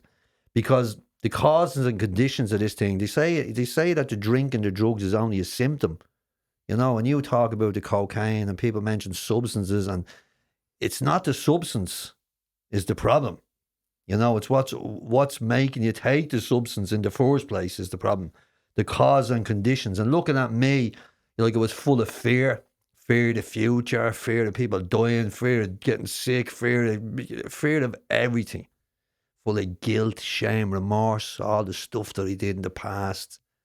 The way I was behaving, looking at porn, going around full of shame, full of lust for power, lust for this, lust for that. This is my best efforts at living. So all the decisions I was making in my life were based on all this stuff.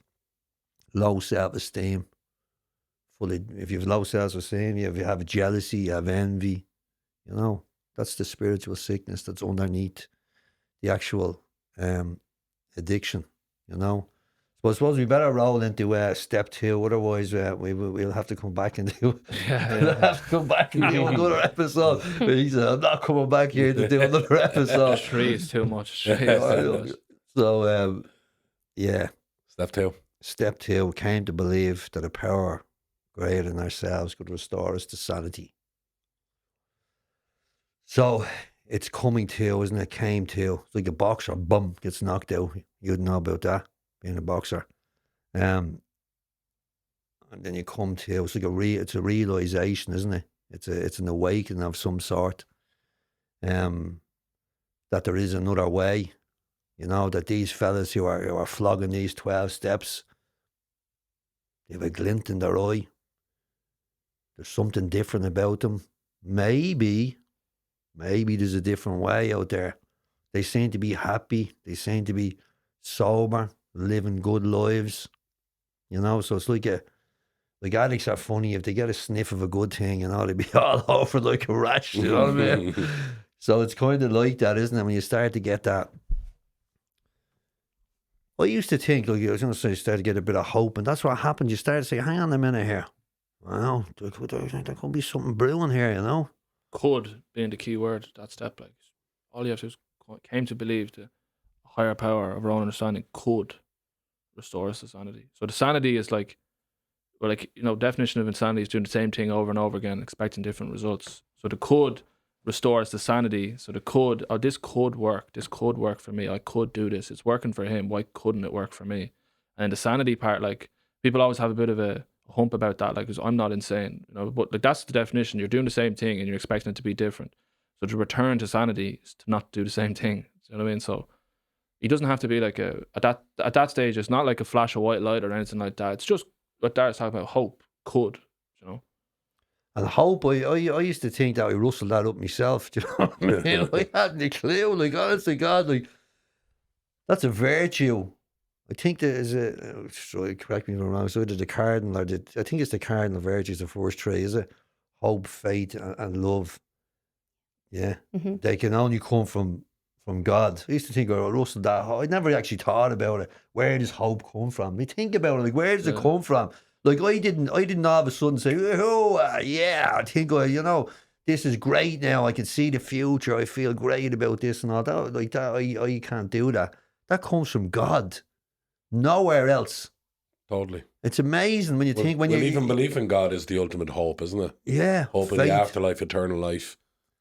It's just so when you really, really think about it, like when you're in that hopeless black hole whether it's addiction, depression, whatever it is, you're in the depths, and then you get that glimmer of light. You know what I mean? And that's God coming into you, saying, "Do you know what? You're all right." That's unbelievable. Well, what are we talking about? Step two. Second step. Yeah, the insanity part as well. Insanity, But yeah. we've just talked for 40 minutes about it. So there has to be also a realisation that, you know what, actually, I am beyond human aid. That my will does not work. I've tried all these avenues to get well. I've done everything. I've given it me life, me best shot.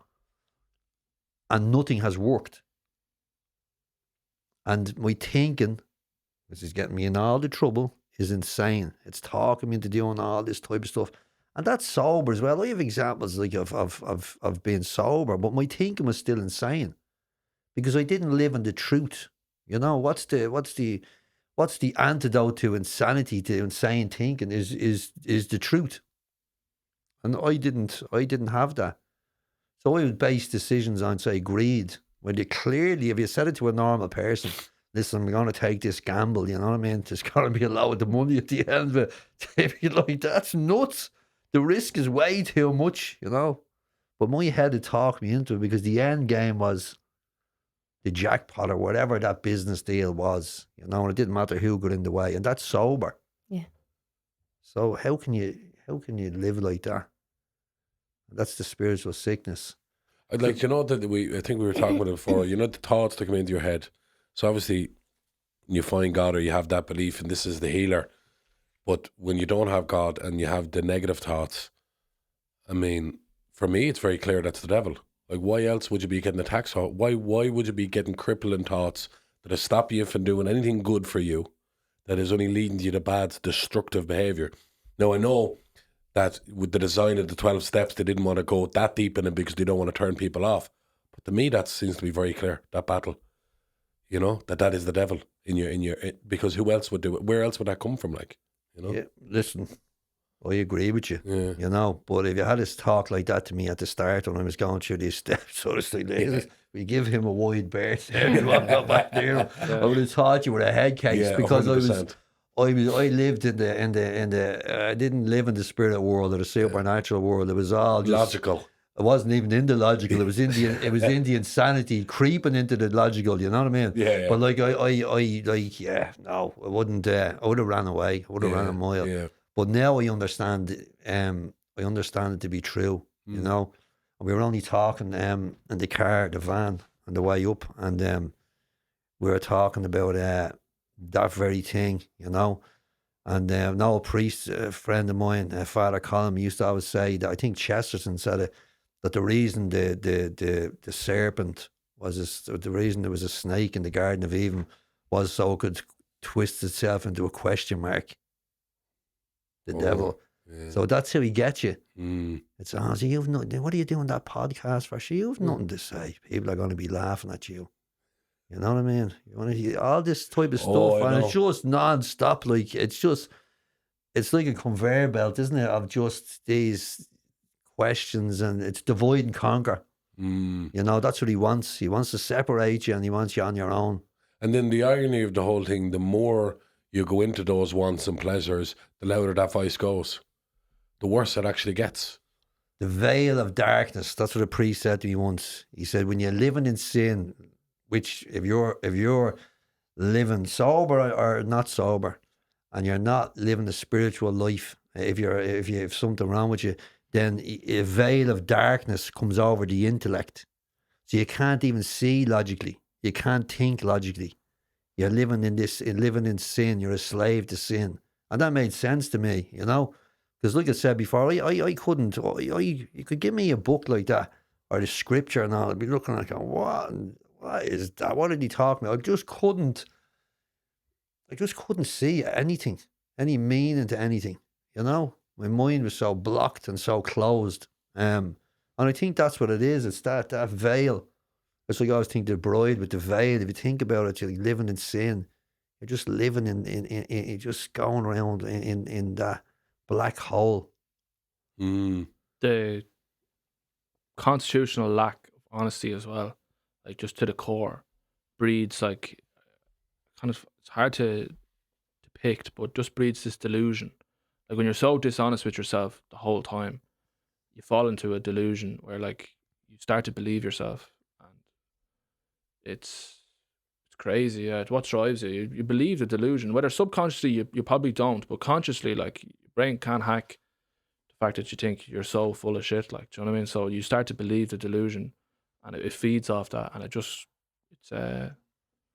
what would be the word? Like, I don't know. It's always getting worse. Like, do you know what I mean? That delusion, and the delusion like can creep up on you like sober, or if you're using or whatever. Like, do you know what I mean?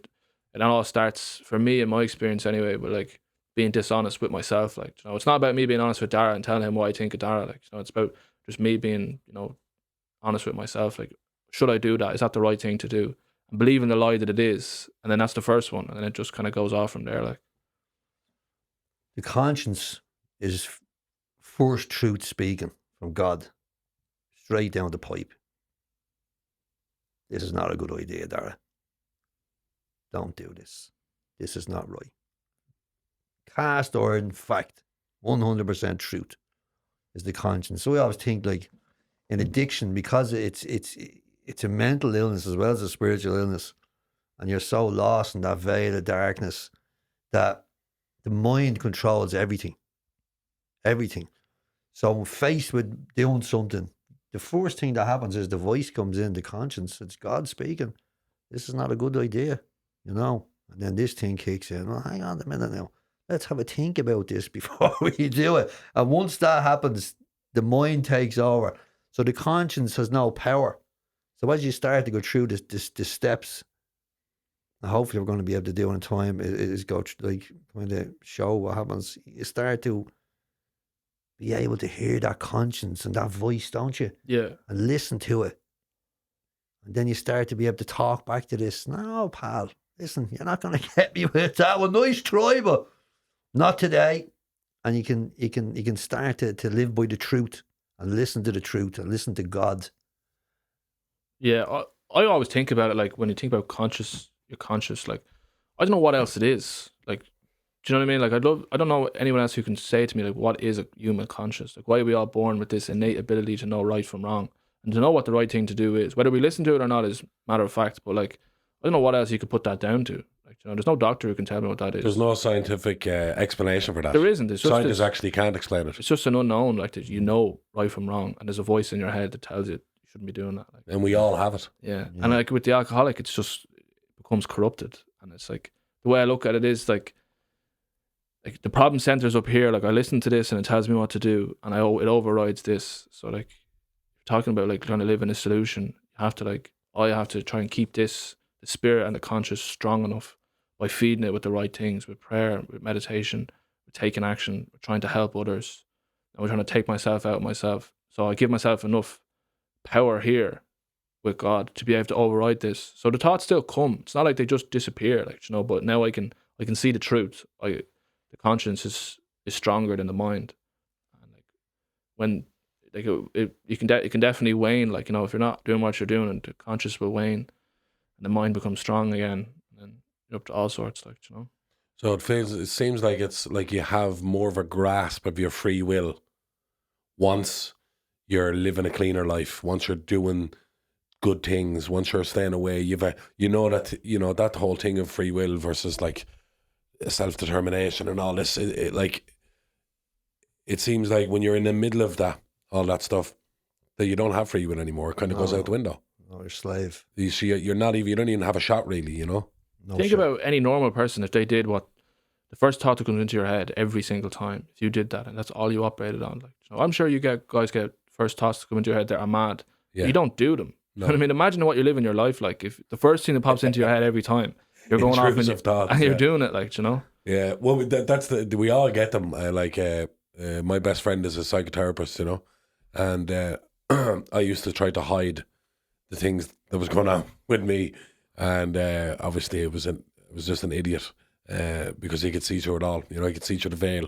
I was working as a support worker for him on this program, you know, and I probably should have been on the program myself, but But one day he sort of broke through, and I realised that I wasn't able to hide anything, you know. And I started to have these conversations with him. And one of them was about intrusive thoughts. Like I would just tell him, you know, this is probably 10 years ago now. This, you know, I think this sometimes, but that's not what I mean, you know. But it comes, and he said that's just an intrusive thought. And absolutely everybody gets them, but it's scary when you don't know that. Yeah, well, I actually get them. I get them quite bad. Still, I'm sure there's people out there that know exactly what I'm talking about. But like, it's just, yeah, I don't know what that is. I really don't. And I've had it for years. But even if you don't even know it, there's people going around that don't even know that they're getting these intrusive thoughts and they have no idea what they are. I think it's like a normal thing, because if I have talked to people since, and they get all the same type of stuff that I'm talking about, you know. But like, there's people out there that don't even know that, you know, they're really suffering with the mental health. Yeah. It's part and parcel of the illness, isn't it? Yeah. Well, I suppose like if you're waiting around to all of a sudden have some power over those thoughts, like I wasn't very successful. Like I had to take action in order to. Those intrusive thoughts still come in, like, but in order to be able to combat them and do something about them, like, you know, it's going to require something. You know, you think about it logically. You're going to have to do something in order to gain some type of power over what's coming in. Like, this is one way, but like there's other ways as well. Like, Yeah. I want to read a little bit out, will I? Yep. And this is step 2 in a nutshell. It's when Ebby Thatcher, the fellow we talked about, knocks on the door of Bill Wilson, founder of AA, for the first time. And this is it's his second step, really, what happens to him. And it says,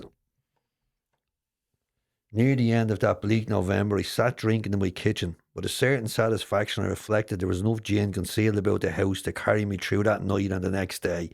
My wife was at work. I wondered whether I dare hide a full bottle of gin near the head of our bed. I would need it before daylight. My musing was interrupted by the telephone. The cheery voice of an old school friend, Ebby Thatcher, asked if he might come over. He was sober. It was years since I could remember his coming to New York in that condition. I was amazed. Rumour had it had been committed for alcoholic insanity. I wondered how he escaped. Of course, he would have dinner, and then I could drink openly with him, unmindful of his welfare. I thought only of recapturing the spirit of the other days. His coming was an oasis in this dreary desert of futility. The very thing an oasis. Drinkers are like that. The door opened and he stood there, fresh-skinned and glowing. He's after getting a whack of the Holy Spirit. There was something about his eyes. It was inexplicably different. What had happened? I pushed the drink across the table. He refused it. Disappointed but curious, I wondered what had got into that fellow. He wasn't himself. Come, what's all this about? I queried. He looked straight at me, simply but smilingly. He said, I've got religion. I was aghast. So that was it. Last summer, an alcoholic crackpot. Now I suspected a little cracked about religion. He had that starry-eyed look. Yes, the old boy was on fire, all right. But bless his heart, let him rant. Besides, my gin would last longer than his preaching. So the first thing he did when he saw your man, the closed mind came in. Once he heard religion, snapped. Not listening to this lad. You know? But clearly your man was in a different place. His eyes, he was glowing. But he did no ranting. In a matter-of-fact way, he told how 2 men had appeared in court. That was Rowland Hazard. Remember, that was that Dr. Young? Persuading the judge to suspend his commitment. They had told of a simple religious idea, the Oxford Group, and a practical programme of action. That was 2 months ago, and the result was self-evident. It worked. He had come to pass his experience along to me. So here's really what happens to him. And this is him coming to believe. First of all, when your man knocks on the door, he sees that he's well, but his mind starts to think, well, hang on a minute, I'm not listening to this, you know what I mean? I'm not interested in it. But then he starts to think, this is what it says, but my friend sat there before me. He made the point-blank declaration that God had done for him what he could not do for himself. His human will had failed. Doctors had pronounced him incurable. Society was about to lock him up Like myself, he had admitted complete defeat. Then he had, in effect, been raised from the dead, suddenly taken from the scrap heap to a level of life better than the best he had ever known. Had this power originated in him? He started to look and hang on a minute here. Obviously, it had not. There'd been no more power in him than there was in me at that minute. That was none at all. That floored me. It began to look as though religious people were right after all. Here was something at work in a human heart which had done the impossible. My ideas about miracles were drastically revised right then. Never mind the musty past. Here sat a miracle directly across the kitchen table. He shouted great tidings. So he realised, he came to believe, hang on a minute here. Something's after, because he knows your man Ebby, you know. Something's after happening to this fella. That's not of this world. There's no way Ebby did that to himself. He realises that something's after happening to him. And that's it in a nutshell for me. That's the coming to believe. So if you go to fellowship meetings, 12-step fellowship meetings, and you pick a home group, even for instance, and you turn up every 2 times. If you go 2 or 3 meetings a week, turn up at your home group, and you'll start to see people coming. This is what happens. They come in absolutely destroyed, lives destroyed, and they get a sponsor, and they start to embark on the 12-step journey. And after a couple of months, you'll just see them changing before your eyes. The complexion actually changes. Your eyes change. You stand up straighter. You're looking people in the eye. Your demeanour changes. You talk different. You act different. And there's a whole transformation that takes place. And that's the coming to believe part. And that's the hope. And that's the spiritual awakening that happens, isn't it? Yeah. It's powerful. Yeah. And like, he sees it in somebody else. You know, he doesn't see it in himself. He doesn't, but like, it's sitting right across the kitchen table for him. He can't refute it. Can't refuse it. Like, you know, it's like, what else is that? He knows the guy. He knows the guy that he didn't rustle that up himself. As Dara was saying, like, he couldn't have done that. He was just as bad as me. And now look at him. What's after happening? So he comes to believe that, like, oh, maybe that could work for me. You know. Brilliant. Right, step 3. Step 3 is only made the decision to turn your will and your life over to a Care of God as you understood him. power of your own understanding. Uses God in that one. Yeah, so you're based on the fact. Well, for me, the evidence was all there. I mean, it was a car crash. Me trying to run my own life. Oh, that was just a disaster.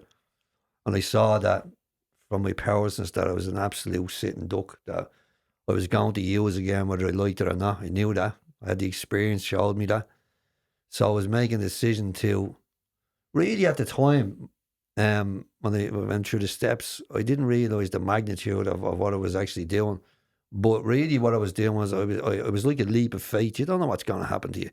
You're making a decision to turn your will over to God, who you're only getting to know at that stage. Really what I was doing was making the decision to try a new way of life. You know? It's definitely a tricky one to articulate. Well, he uses the word in the book, convinced, and it says, you have to be convinced that any life run on self-will could hardly be a success. And the only way you can be convinced is from your experience. There's nothing else going to convince you that you need to try a new way of life. Like a normal person, as you wake up in the morning and say, listen, I think I'll try a new way. You know, this way is it's boring, or I need a different way. It's not what happens, you know. So to actually, like, you know, to be convinced, you have to be grounded into a place where you just have enough of you just can't take it anymore. Yeah. You're just sick yourself. It's like it's born out of a place that you know it's necessary. It's not like, as Dara said, a flippant decision. It really is born from a place inside you that you know that it's necessary. Like, I have to do this, like, you know, and you don't even know what it is at the time. Like, it is a leap of faith. Like, like you're looking over your shoulder and you're looking back and you think, well, whatever's ahead has to be better than what's behind me. You know, I know I'm going back to that. So if I don't do this, I know I'm going back. So I don't know what's ahead of me, but it has to be better than that. You know what I mean? It has to be better than what I was doing. It has to be better than what I was doing to my family, anybody around me, what I was doing to myself, and where I know I'm going to end up. So you don't know what's ahead, and you have to take that leap of faith. And the leap of faith comes from just suffering, really, I suppose. Suffering and realizing that nothing's going to change. Like, I'm just going to go back to doing that. It's only a matter of time. Dara has a couple of famous sayings. The bullet's left the gun. You're a sitting duck. You used that one already. Yeah, it's only a matter of time. Like, Isn't it? I didn't know that, but obviously, I do say them all the time, but it's true. People will understand what I'm talking about. Yeah. There's a user two are actors. So here's a good one for you. So this is step 3. It says the first requirement is that we be convinced that any life-run self-will can hardly be a success. On that basis, we are almost always in collision with something or somebody, even though our motives are good. Most people try to live by self-propulsion. Here it is now. Each person is like an actor who wants to run the whole show, is forever trying to arrange the lights, the ballet, the scenery, and the rest of the players in his own way. If his arrangement was only stay put, if only people would do as he wished, the show would be great. Everybody, including himself, would be pleased. Life would be wonderful. In trying to make these arrangements, our actor may sometimes be quite virtuous. He may be kind, considerate, patient, generous, even modest, and self-sacrificing. On the other hand, he may be mean, egotistical, selfish, and dishonest. But as with most humans, he is more likely to have various traits. So the poor old actor there, he isn't just an actor, is he? He's the choreographer, he's the director, he's the producer, he's the stage man. It reminds me of Bishop Barron when he talks about the visitation as a mystery, and when Mary moved with haste, and she recognised in that moment her role in the theodrama, the theological drama, you know, and she wasn't the lead in it, she wasn't the director in it, you know what I mean? She was a supporting actor in it.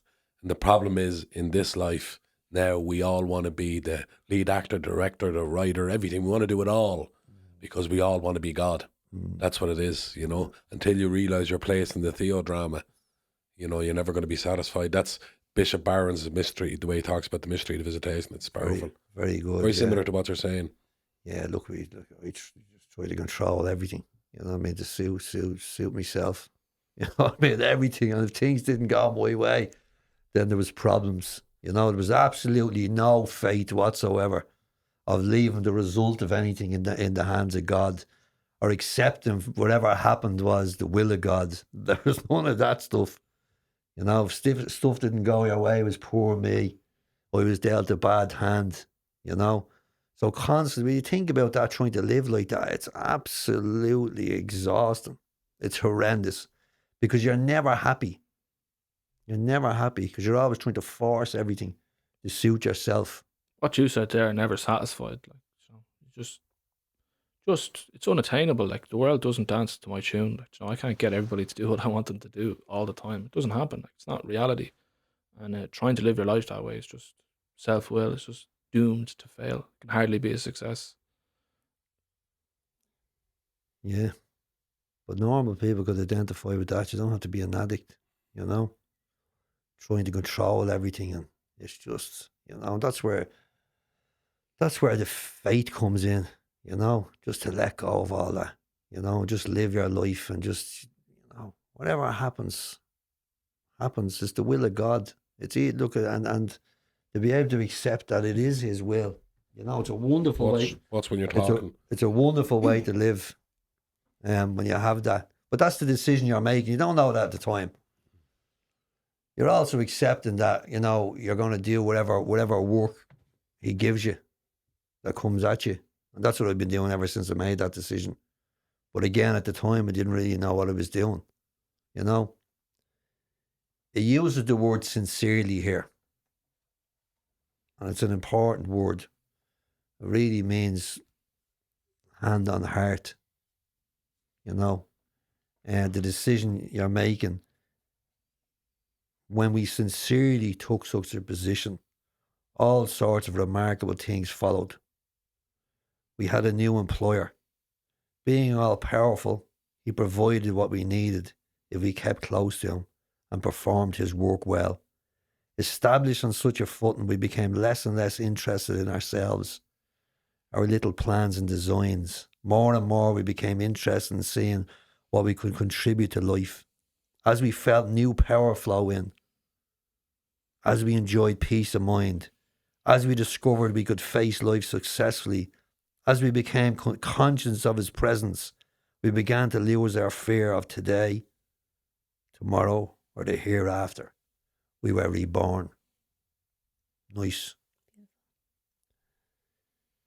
This is giving yourself over to God. Again, it's an ongoing step. They're actually all ongoing.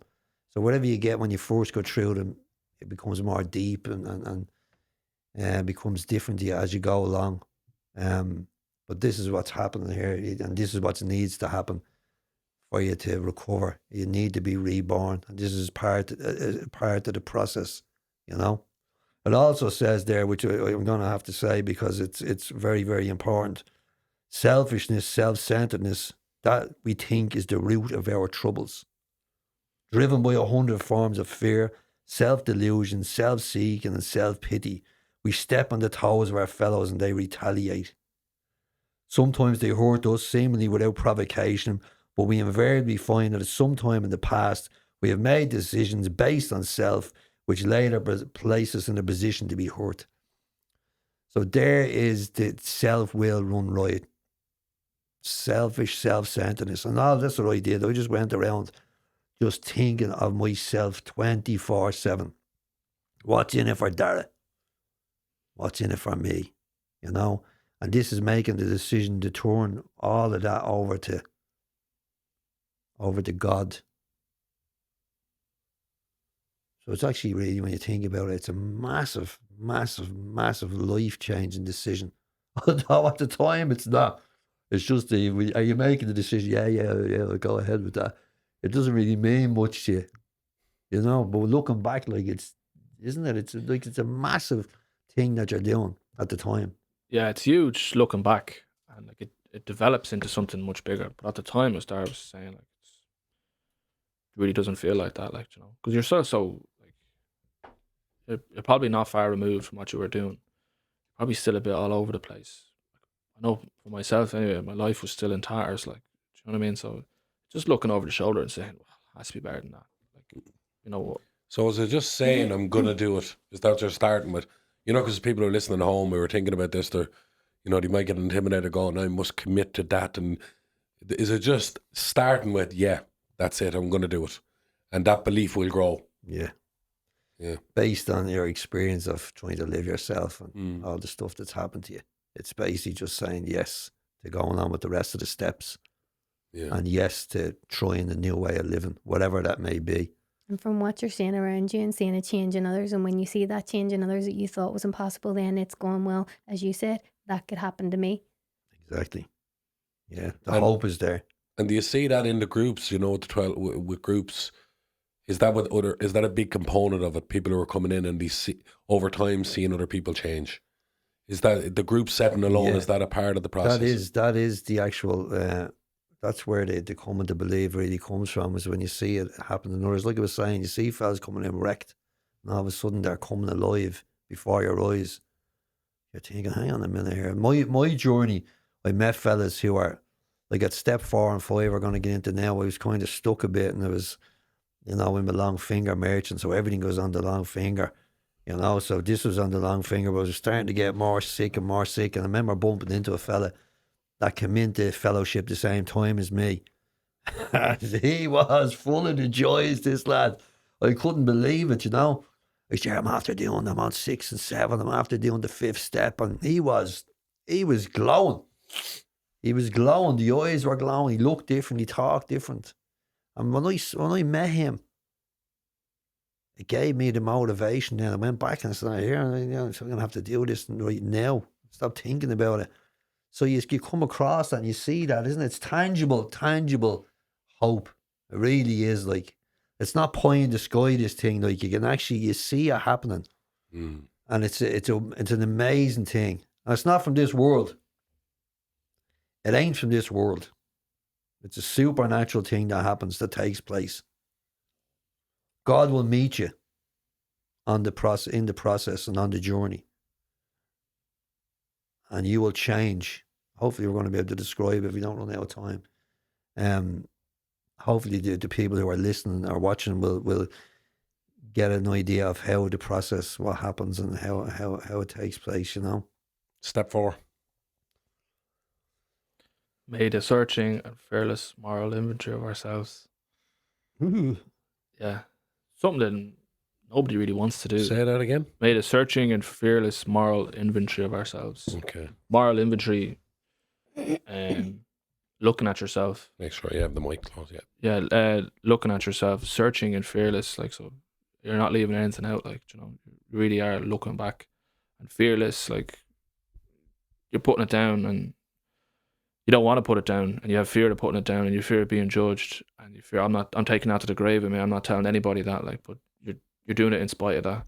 And, like, again, why am I doing it in spite of that? Like, why am I sitting here today? Well, you go back to step 1 and it's like, well, I have to. I know I have to, because I know I'm powerless. So I know I have to take step 3. I know I have to do step 4.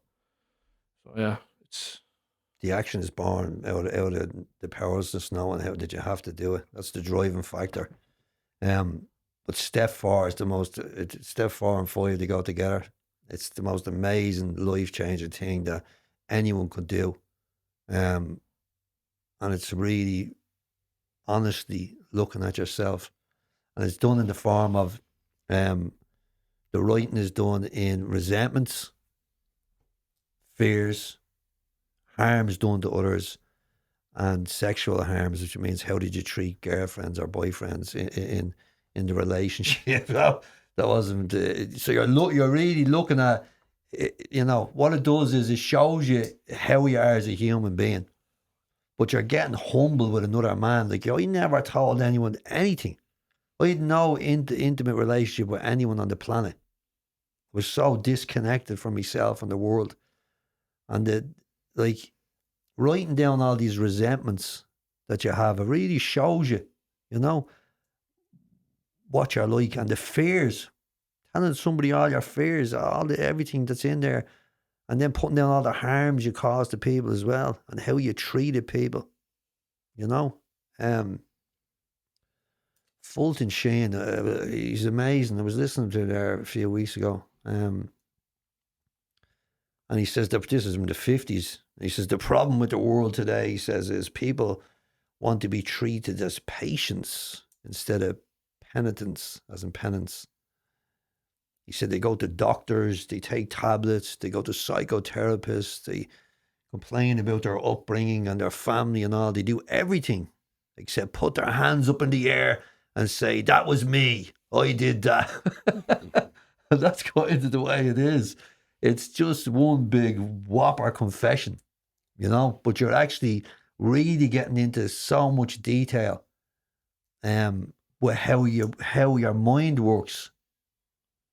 And half of the stuff that I went around thinking since I was a kid, 95% of it was absolute manure. It was my perception of what happened to me growing up. So I was judge, jury and executioner to everything in my life. I never actually got a second opinion off anyone until I sat down. The 5th step is sitting down, admitted to God, to ourselves, another human being, the exact nature of our wrongs. So you sit down and you read out all the resentments and you look for your part in them. Not what happened to me. Mm-hmm. It's what was your part in the resentment. I'm going to give you an example, just so I suppose to... I hope my ma's not listening to me, but I'd say... I remember when I was a young kid, I think I was about 5, maybe 6. Anyway, my granddad died, bless him. And apparently I was very close to him. I don't have much memories as a kid for some strange reason. But I do remember him. But I was walking to school and my mate that I was with said, he says, I heard your granddad died. And nobody told me in the house that my granddad died. And I wasn't at the funeral. So I grew up. Now, I didn't go around every minute thinking of it, but it hurt me. It hurt me at the time, and it stayed with me. I didn't go around. Like, I wasn't thinking about it all the time, but it was there. You know, why didn't he tell me? You know what I mean? What's the story with that? So I'm just sitting down with the sponsor, and he goes, "You have a son, don't you?" I says, "I do, yeah." And he said, "Is he close to your dad?" I said, "It was close enough." He said, "Put yourself in your mom's position. Would you even contemplate shielding him from the hurt if your dad died?" Straight away, I said, "Yeah, I would." And that's all my mom was doing. She was just trying to love me. You know, that's just one example of a load of examples. So what it does is it smashes the whole, all this stuff that you grew up with thinking that they done that and this happened to me and all. And all of it boiled down to the fact that people are just trying to help you in their way, their best way possible. But again, if you're just in your own head, you're going to go to the least charitable option of what happened here. Really, this is the worst of the worst, really. That's where you're going to go to, isn't it? Bring it back to, again, thinking about yourself all the time. That's what poor me. You know what I mean? Yeah. That's what happened to me. And like, it's so much of that stuff. Another one just quickly, just as opposed to an example. We were on the holidays in Spain. I think it was about 10 or something like that. And I brought my sister down. She would have been about 5, down to the apartment, down to this little kiddie section, you know. And I went up to get something. I thought there was a woman looking after her at the gate. She was standing at the gate. I went up to get something out of the hotel room. I came down and she was missing, you know. So of course my ma and dad came down. Anyway, she was floating in the big pool. Right? I remember my ma shouting at me, "What did you do that?" Blah, blah, blah, blah, whatever she said. So, like, I hated that, you know. She said, "Why was she saying that stuff to me?" She blamed me for what happened. The sister was grand, thank God, you know. But that stuck in my head as a kid. I grew up with it, you know what I mean? They blame me for that and all this type of stuff. And I said it to the sponsor, and he said, "Any accidents ever happen to you and Alex?" And I said, "Yeah." What's the first thing you do is you just shout, you blame the person straight away. It's a natural thing I do all the time. I just blame the nearest person for whatever the accident is or whatever. And that's all that happened. It was no big deal, like, you know what I mean? But growing up, all this type of stuff is in my head. And, you know, it just unravels everything. You know, robbed my friend, conned him out a load of money. And his wife was going around telling everyone that I was a scumbag. And I had her down as a resentment because she was going around telling everyone I was a scumbag. So I was going around telling everyone, "Do you see his wife? You know what I mean? She's this and she's that." So that's the kind of twisted thinking as a human being that I was going around with. And then there's thousands of fears about everything. And then all the stuff that you did on people, the guilt, the shame, the remorse. And then I used and abused every person that came near me for my own benefit. Everybody. In relationships and everybody. And that's the truth. There you are, Dara. There's no denying it. Just read it out to another man. I humbled myself. And for the first time in my life, I got intimate with God, I believe, at the time. And that man.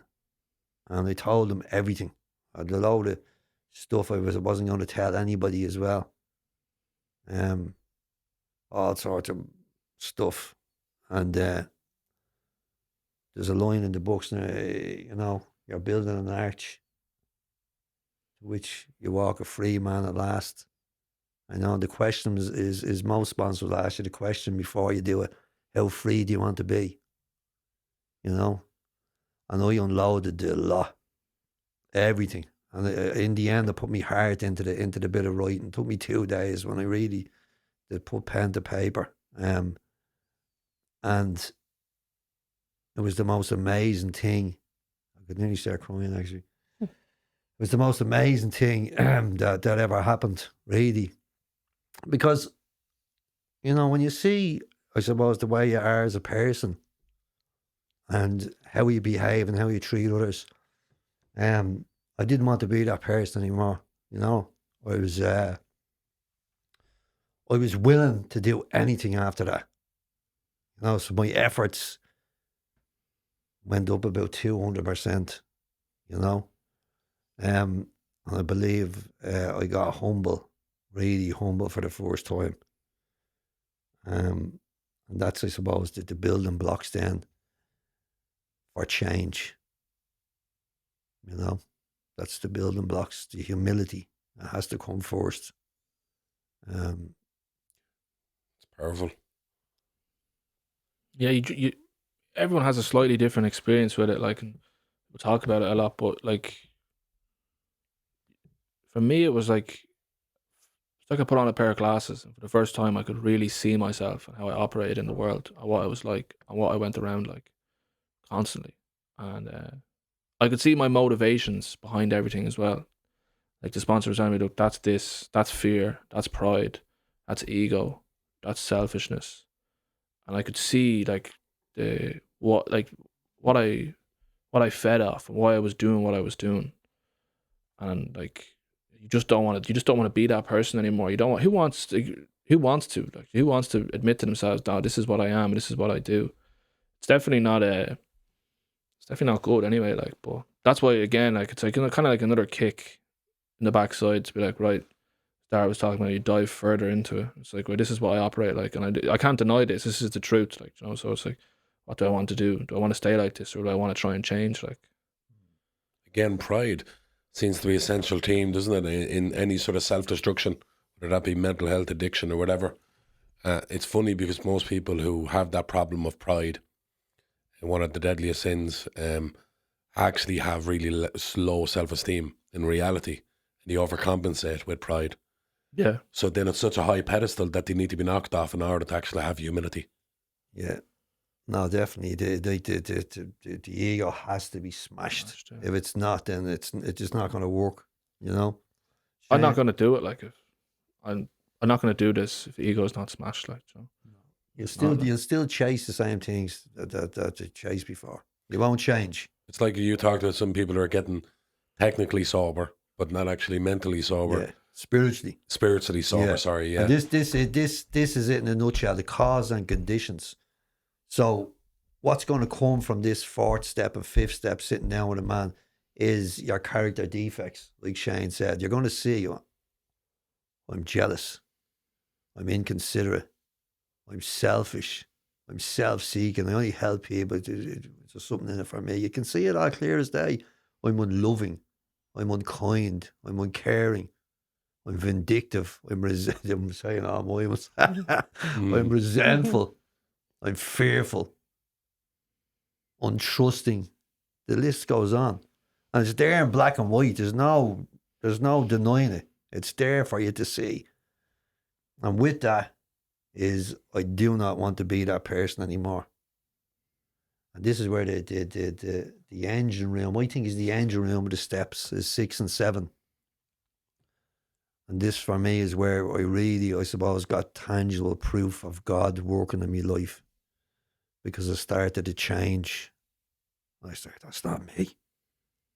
Like Ebby, Bill's looking, going, that's not him. There's no way he did that to himself. I started to character build. So it's like ground zero. Isn't it the fifth step? You're like, there's only one way, is to move forward. Knowing also that you don't have the power to change yourself. Like, I have no power to change myself. I'm powerless. So I could see clear that I was selfish or, fearful or unloving, but I wouldn't be able to do anything about it myself. This is where God comes in. We're entirely ready to have God remove all these defects of character. That's 6. Yeah. We're entirely ready to have God remove all these defects Yeah. of character. Yeah. So it's willingness in a nutshell. Entirely ready is the willingness part, really. Yeah. Like, you know? Just to be, they're there. You can't deny them. And all their glory and all their destruction. Yeah. And now you have to be willing. And sometimes the things you might be doing in the background still, looking at a bit of porn or, dating websites or You know, a bit of this and a bit of that, maybe a bit of criminality. It could be a few little bits you're chipping away at. And now you're in a place now. This is it now. You know, are you willing? Are you willing to let go of this stuff? You might enjoy a few resentments. You know, you might enjoy a bit of this. You know, a bit of greed and lust, whatever. Are you willing to really change? To let God change you? It's only a tiny step, only about that, but it's only a small paragraph in the big book. I've been calling this thing the book since even in the last episode. People must go, what is he talking about? It's the big book of Alcoholics Anonymous is where the 12 steps are in the first 164 pages, not the whole book. So if somebody was looking, I go, oh my God, the book is huge. It'd take me months or years to go through that. It doesn't. It's only the first 164 pages. The original steps are in there. And that's what most fellowships use. Or if it's not them, it's a version of them. And step 7 comes really quickly afterwards. Humbly ask them to remove our shortcomings. So what I did was, I was told to write down all the character defects on one side of the page, and on the other side of the page, write down the opposites.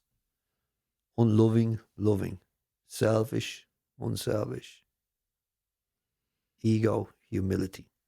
And I was told to pray. There's a certain step 7 prayer you say in there every morning on each one of those character defects and the opposite. Not one prayer for the whole lot, as in please help me, you know, remove my character defects. I was told to pray on every single one of them. And I tell you one thing, it works, and something started to happen. And I believe that that's when I started to really listen to that consciousness, the voice of God. I can give you an example. The second day after I started praying, I was down at the yacht down in Clontarf, having an old carvery, and then walked in, you know. Chelsea were playing Spurs. I don't really like Chelsea or Spurs, but they were playing. So in my head, I was going to get the carvery and sit down and watch a bit of the match, you know. So I walks in, and this outfit there that I used to drink with, you know, and I met him a couple of weeks before. He was after having a bit of a stroke and on, but he was on his own. And the first thought in my head was, there he is, go over there and give him a few minutes of your time. And the next thought was, Chelsea and Spurs are playing. Just get your carvery, go inside. So I went till I got my carvery. I went inside and watched a bit of Chelsea and Spurs. And I get into the car. I was only after driving about 100 metres down the road. And this feeling came over me. What did you do that for? You could have given that man a few minutes of your time. Given him a bit of company. You don't even like Chelsea and Spurs. The next time I went into the pub, I went over and sat down and had the carvery and did dinner with him. Character building. God starting to do for me what I could not do for myself. There's so many examples of that. Even making a cup of tea. Going into a room. I wouldn't make a cup of tea for you. I was living in the box bedroom of my ma's, I don't know for how many years. I think it was there for about 6 years or something more. And they'd ask me to make them a cup of tea. And I won't tell you what I used to say in my head. I just was consumed with myself. It was a hassle making someone a cup of tea. So then you're walking in and the same voice is don't make tea or don't even ask them. And all of a sudden then you're saying, would you like a cup of tea? And you're making a cup of tea for somebody. It's so simple. People might be listening going, he's stone mad. But that wasn't natural to me. I was embedded in selfishness, like to the core. So then you're starting to do these things. Now all of a sudden it's all natural. It's all natural. Thinking of other people instead of myself. Amazing. Just going back to humbly praying for to help you with the defect. I did that for gluttony, and it was like that increased my faith probably more than anything. the sort of gluttony I was experiencing, and just went away like that. And they're the kind of moments along the faith journey that just brings you deeper and deeper and deeper, and you're going, oh, wow, if I had known all along, that's all I had to do, was pray for to take this thing, ask and you shall receive, But you have proof. Yeah. Yeah, you start to see tangible results. Yeah. The brain can't deny, like. Yeah. Like the 6 and 7 is like, always confused me. Like, I thought, like, looking at the man up there, and I think, what's going to happen? I'm going to say this prayer, and all of a sudden, bang, I'm going to be all different. Like, but it's not how it goes. What Dara was explaining, like, so the prayer in the morning, and then it's weird, like, but it's definitely true. It's like, you get presented with opportunities to be the opposite of what the character defect is. So you get presented with the opportunity to be the opposite, selfish, and all of a sudden, your conscience comes into play, and it's like, well, this would be selfish if you did this, and it wouldn't if you didn't. So it's like, which one are you going to choose? You go with the conscience, and then you're going against the character defect. So it's not like, God comes down and just bang straight away, but it's like he presents you with opportunities to change, and you either take them or you don't. And the basis of whether you take them or you don't is if the conscience is stronger than the mind. The conscience is stronger than the mind with the faith and the believing in something, the believing that there's something out there that's going to help me, and this can be done, and I've turned my will over to something else. So all of a sudden you have this power where thoughts are still there, but you can do them. You can make that cup of tea. You can sit down with the guy and have the carvery with him. You can ring somebody else and ask them how they're doing, and not just talk about yourself.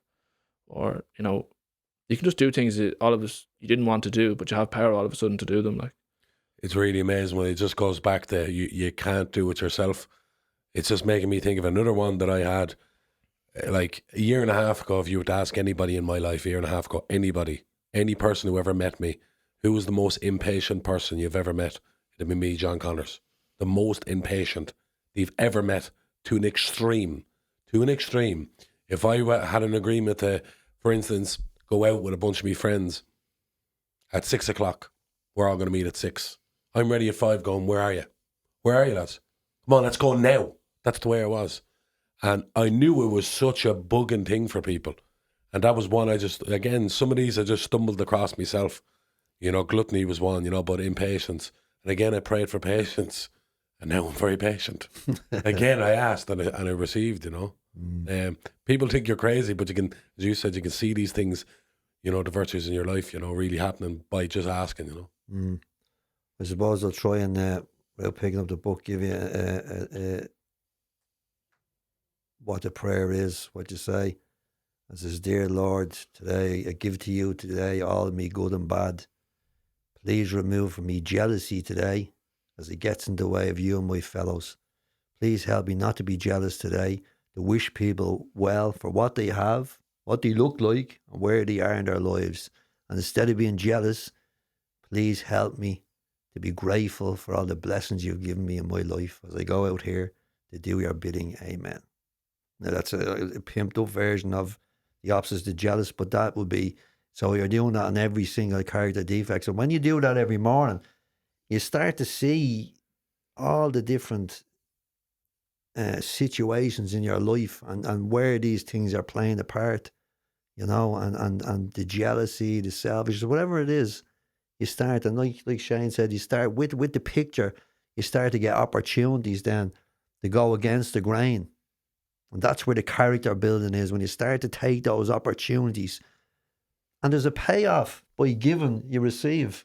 So by giving, like making the cup of tea, you get that, actually, it's nice to be nice, and then doing another turn. So this is nice. And then all of a sudden the low self-esteem, you're building that foundation of self-love, of actually like caring about yourself, and growing and changing, and it's I think anyway, it's kind of, at what point does something happen, and it just happens.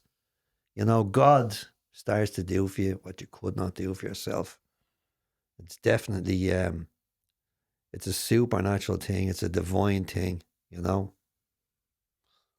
the fly. Yeah. He's back. Step 8. What's step 8? Became willing. Made a list. Oh yeah. made a list of Yeah. persons we had persons. harmed, and became willing to make amends to them all. Now, let me give you a tough question off the bat, just because it's actually that this one particular one has been in my mind. Tough question off the bat, in case there's someone at home that is listening to this and they're gonna be willing to do this, but they come across a problem on this step. What if that person that you have to make amends with? What if that person is dead? You write a letter, and you go to the graveside. I actually have a lovely Be fairly common, like. example. Yeah, lovely example of that, and you'd be amazed when you actually do that. Like, yeah, it's just it's amazing. But all you're doing now with this one is making a list. So there's a yes, no, and a maybe. So Three columns. who you're Yeah. willing to make amends with? Yeah, Wow. it's all from your fifth step. Okay. See, all the information is there, the people you harmed, you hurt, etc. So there might be someone in there that hurt you more than you hurt them, or something they did something on you that you're not willing to, you just can't forgive them for whatever the reason. So you make the columns there, yes, no, and maybe. The ones you're definitely going to go and say sorry to, ones that not too sure about them, and ones that there's no way I'm going back near him. And you sit down with the sponsor again. You try to bring the people from your question. You question why do you have them in the no? Because you definitely need forgiveness. You can't love without forgiveness. What about the ones that you've said no to, flat out no? Did that change through growing in faith? Would it be, have you ever had an example yourself? You're like, oh, I'm never going to do that. And then through faith, something shifted, because we have to be forgiven one day too by the big man upstairs. Yeah. I don't have an example of any that was in the nose, but people definitely do. Loads of people have ones that they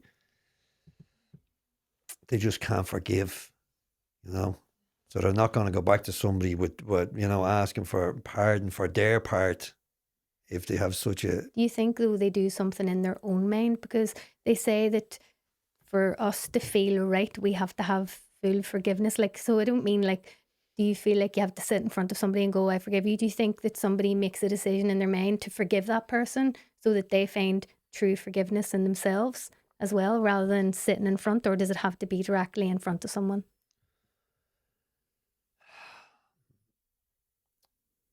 I would say it depends. It depends on a load of stuff, What you're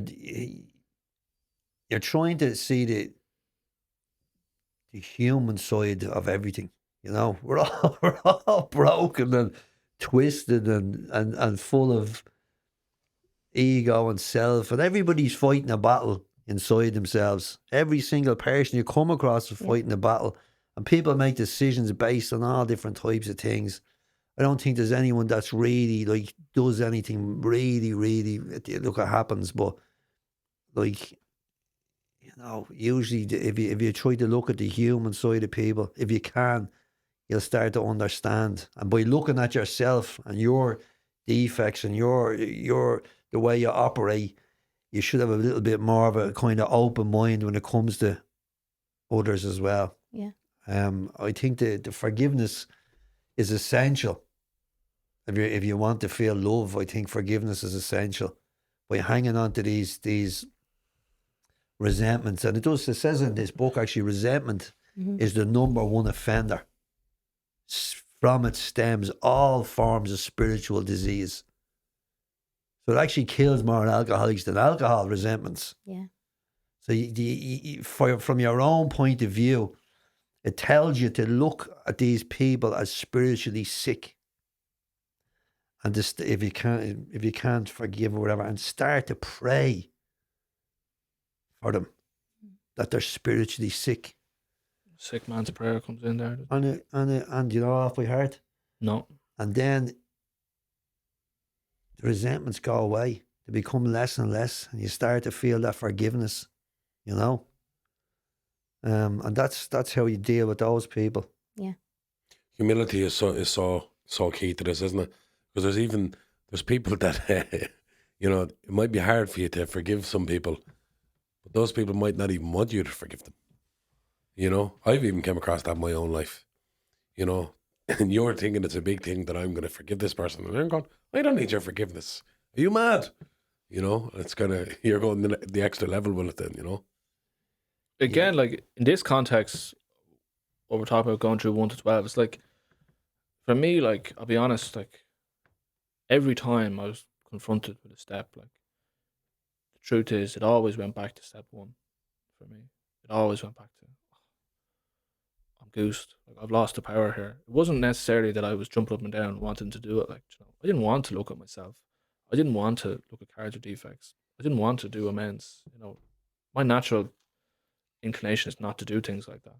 So it all comes back like to, I know that I have to. It's born out of a place of necessity. So, like, even when, like, there definitely is a couple, like, maybe people definitely when it comes to step 9, that they're not willing to do at that time, but then they pray for the willingness, as Dara is talking about, and it gets given and goes on like that. But it's 9 is making amends, is it? the 9 is to making amends, except when to do so would injure them or others. That's a big one as well. Except when to do so would Injure them or others. Oh, okay. Because we've established that the problem is rooted in selfishness and self-centeredness. So, like, if you get a bang of something, right, and you start running around telling everybody, oh, you know, I'm really sorry, I'm really this, I'm really that, like, I did this on you, I did this and this and this, like, who is that really for? You know, who's that really serving? Yeah. Could be dragging other people into it where there's no need. Trying to save yourself, you know what I mean, and not thinking about others. Might have been a matter of better left unsaid situation. Exactly. Yeah. Exactly. You might have done something on somebody that involves somebody else, or going in, you know, saying their name, for instance, causing a bigger problem than it was in the first place. Again, everything is it's trusting. It's trusting in God, you know. Our part is to go there and make the amends, but the result of that conversation is in the hands of God. So even if you owed money to somebody or was a fearful situation, you know, you have to do it. You have to clear up the wreckage of the past. And fear comes into every single one of these amends that you do. It's terrifying because it's emotional.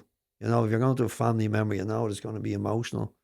And then if you're going to other people, there could be a fear attached as well, that they're going to give you a clatter. Yeah. So, you know, you're going there with God on your side, and you're going there and you're leaving the results of whatever happens in the hands of God. That's a tough one. 9 must be a really tough one in general for people making amends. It's you be well, what happened to me when doing these amends is I just got an extra layer of how sick I was. That's really what happened to me. So you go to somebody and you'd say, listen, oh, an example, I mean, a friend of mine, remember down Sutton Beach. I was after conning him out of a large sum of money, you know. So in my head, that's what the problem was. I conned him out of a large sum of money, you know. So I went anyway, I said, make amends to you, know, and he's in fellowship as well. We're walking along. I said, look, I'm sorry, and blah, blah, blah. And he said, yeah. I said, yeah, sorry for taking that money, you know. Taking the money that wasn't the problem, he says. Do you not remember? Oh, my Lord. He told me a load of stuff that I did. And I was able to see the insanity in the way I was thinking by the stuff that he told me that I did. The lying and the deceit and the manipulation and the way I behaved with him. And that's what I got out of most amends. Another one I went up to Sutton Graveyard. This is one and I was writing out one to my uncle and my nana and granddad. They're all buried up there. So when I was writing the letter before I went up, I started to realise, oh my God, I actually don't know anything about my nana or granddad, because I was so disconnected and so self-absorbed in myself. I just never really cared. That's the truth. I never asked the question, what were they into, or what did he do when they were younger, any of that type of stuff. So I really got, I could see the illness again, how disconnected I was and how self-absorbed I was, you know. And that one, this is true as well. I went up I went up to the graveyard. It was I was said I was going to do it on Sunday, and it was absolutely torrential rain, right? And I was after making a commitment that I was going to do it. I said, well, okay, I'll go up. And I get in the car anyway, and I mean it was torrential. So I drove up Sutton Graveyard and parked the car outside the graveyard. The minute I parked the car, boom, the rain stopped. And I looked up, and this massive big rainbow coming out of Hothead right beside me. I couldn't believe it. I really couldn't. And I went down to that graveyard, you know, and I read the letters out and I burned them on the grave. You know, it was just, the freedom in that was just unbelievable. Unbelievable, you know. I'll never forget it. But, like, it's clear in the wreckage of the past, you know. It's making restitution for harms done. And it's daunting, but it's essential, isn't it? Absolutely, yeah. And it's all ongoing. It's not a one and done. Like, it's all living amends. Like, you know, it's all like, for me anyway, in my experience, it's all ongoing. Like, there's no end point. Like, you know, there's no, okay, yeah, I fixed that now, handy. Like, you know, Yeah. it's always just continuing, growing. And like the willingness to grow comes from, again, to sound like a broken record, but to know the absolute futility of the thing that you're up against. But you know, that's only going to end one way. So that's why the willingness has to be there and to keep being there. And then again, another massive thing is like, I suppose, what are we on now? No, so 9, 10, 11, 12 left. Like, you know, the fact that like we all only have 24 hours at a time. You know, there's only 24 hours in a day. I could walk out, get hit by a bus tomorrow. So I was listening to Scott Hand the other day. Brilliant. And he was talking about Adam. When God created man, a man is like no other creature or beast on the planet, the soul, the spirit. And he said, when God created Adam, the connection between Adam and God was basically pure. So when he was warning Adam and Eve not to take a bite out of the fruit there in the Garden of Eden, he said that if you take a bite out of that fruit, you're going to die. And they did take a bite out of the fruit, but nobody died. So what was he talking about? He was talking about the connection between us and God. The sin pollutes the connection. So if it's polluted, the graces can't come down either.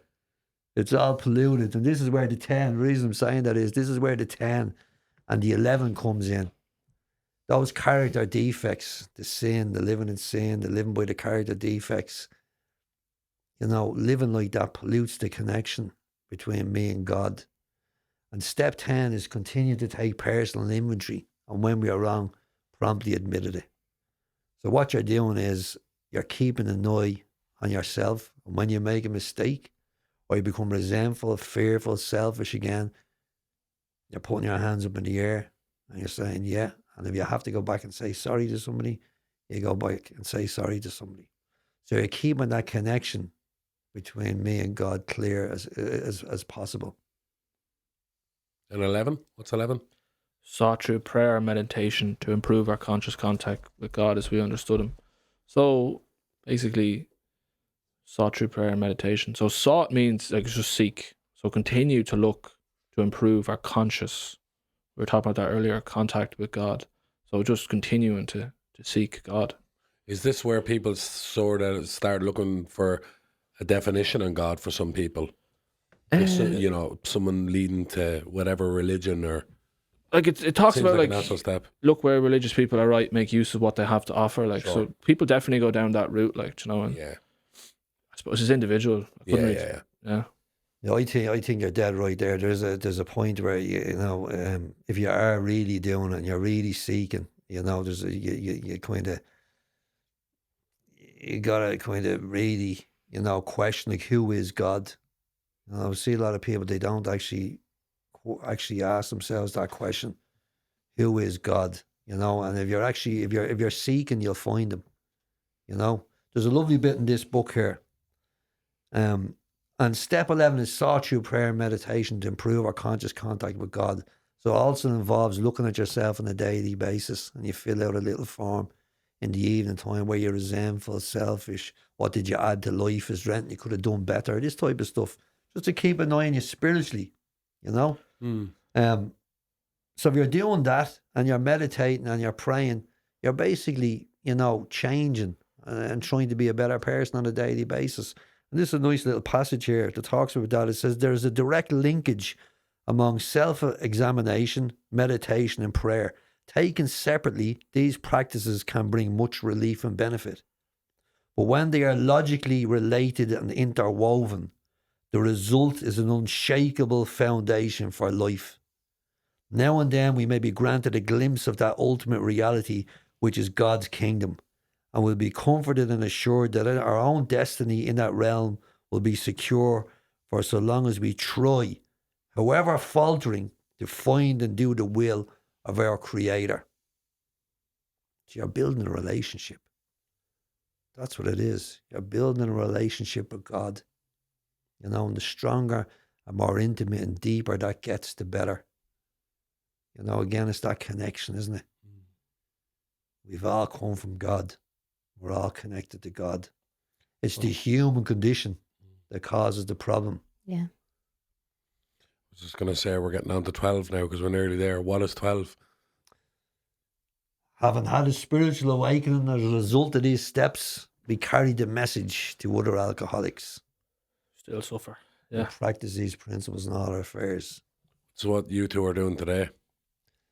It is what we do all the time, yeah.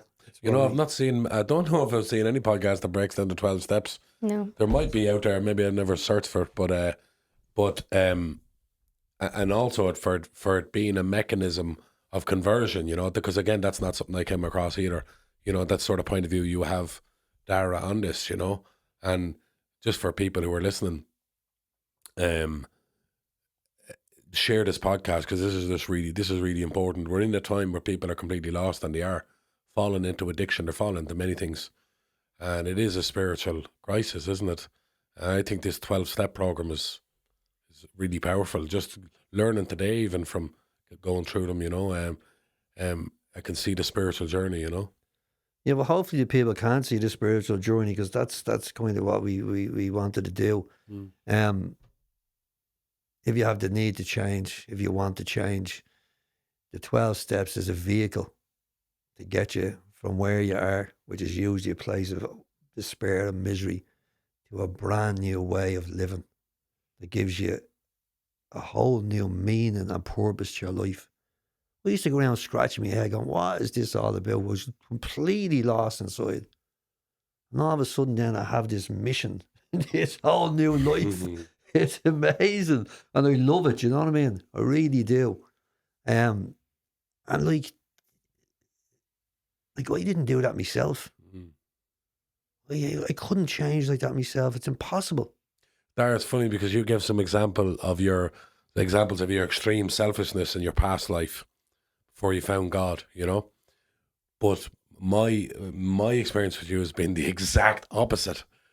You've been extremely generous in many different ways, but not least with even like, you know, someone sent a message to me just after hearing your podcast and you said straight away, send me your number, you know, send me their number, you know, or would it give them my number. And that blew me away because you'd be going, that'd be some head melt constantly dealing with that. You've obviously taken this on as a mission and it's given you great purpose. Yeah, well, I mean, I'm after being pulled from a living to hell, you know. Why me? You know, I've been given this whole new way of life. So I just embrace it. I do whatever it's God's will. Yeah. Whoever's put in the path, we try to help them. It's simple as that. And it's part of the new life, new way of living. Because Jesus was called, St. Paul used to call him the new creation. They used to call it the way they lived. You know, they were given this new way of life. And that's what happens to us, you know. I'll give you a quote, actually, it's coming into my head. Saint Thomas Aquinas. This blew me away when I heard it first. 1,000 years ago. think about this, right? 1,000 years ago, and it says, if a man does not find joy, true spiritual joy, he will look for it in the carnal pleasures. So think about that. That's like, that's 1,000 years. It's the same problem and the same solution. Yeah.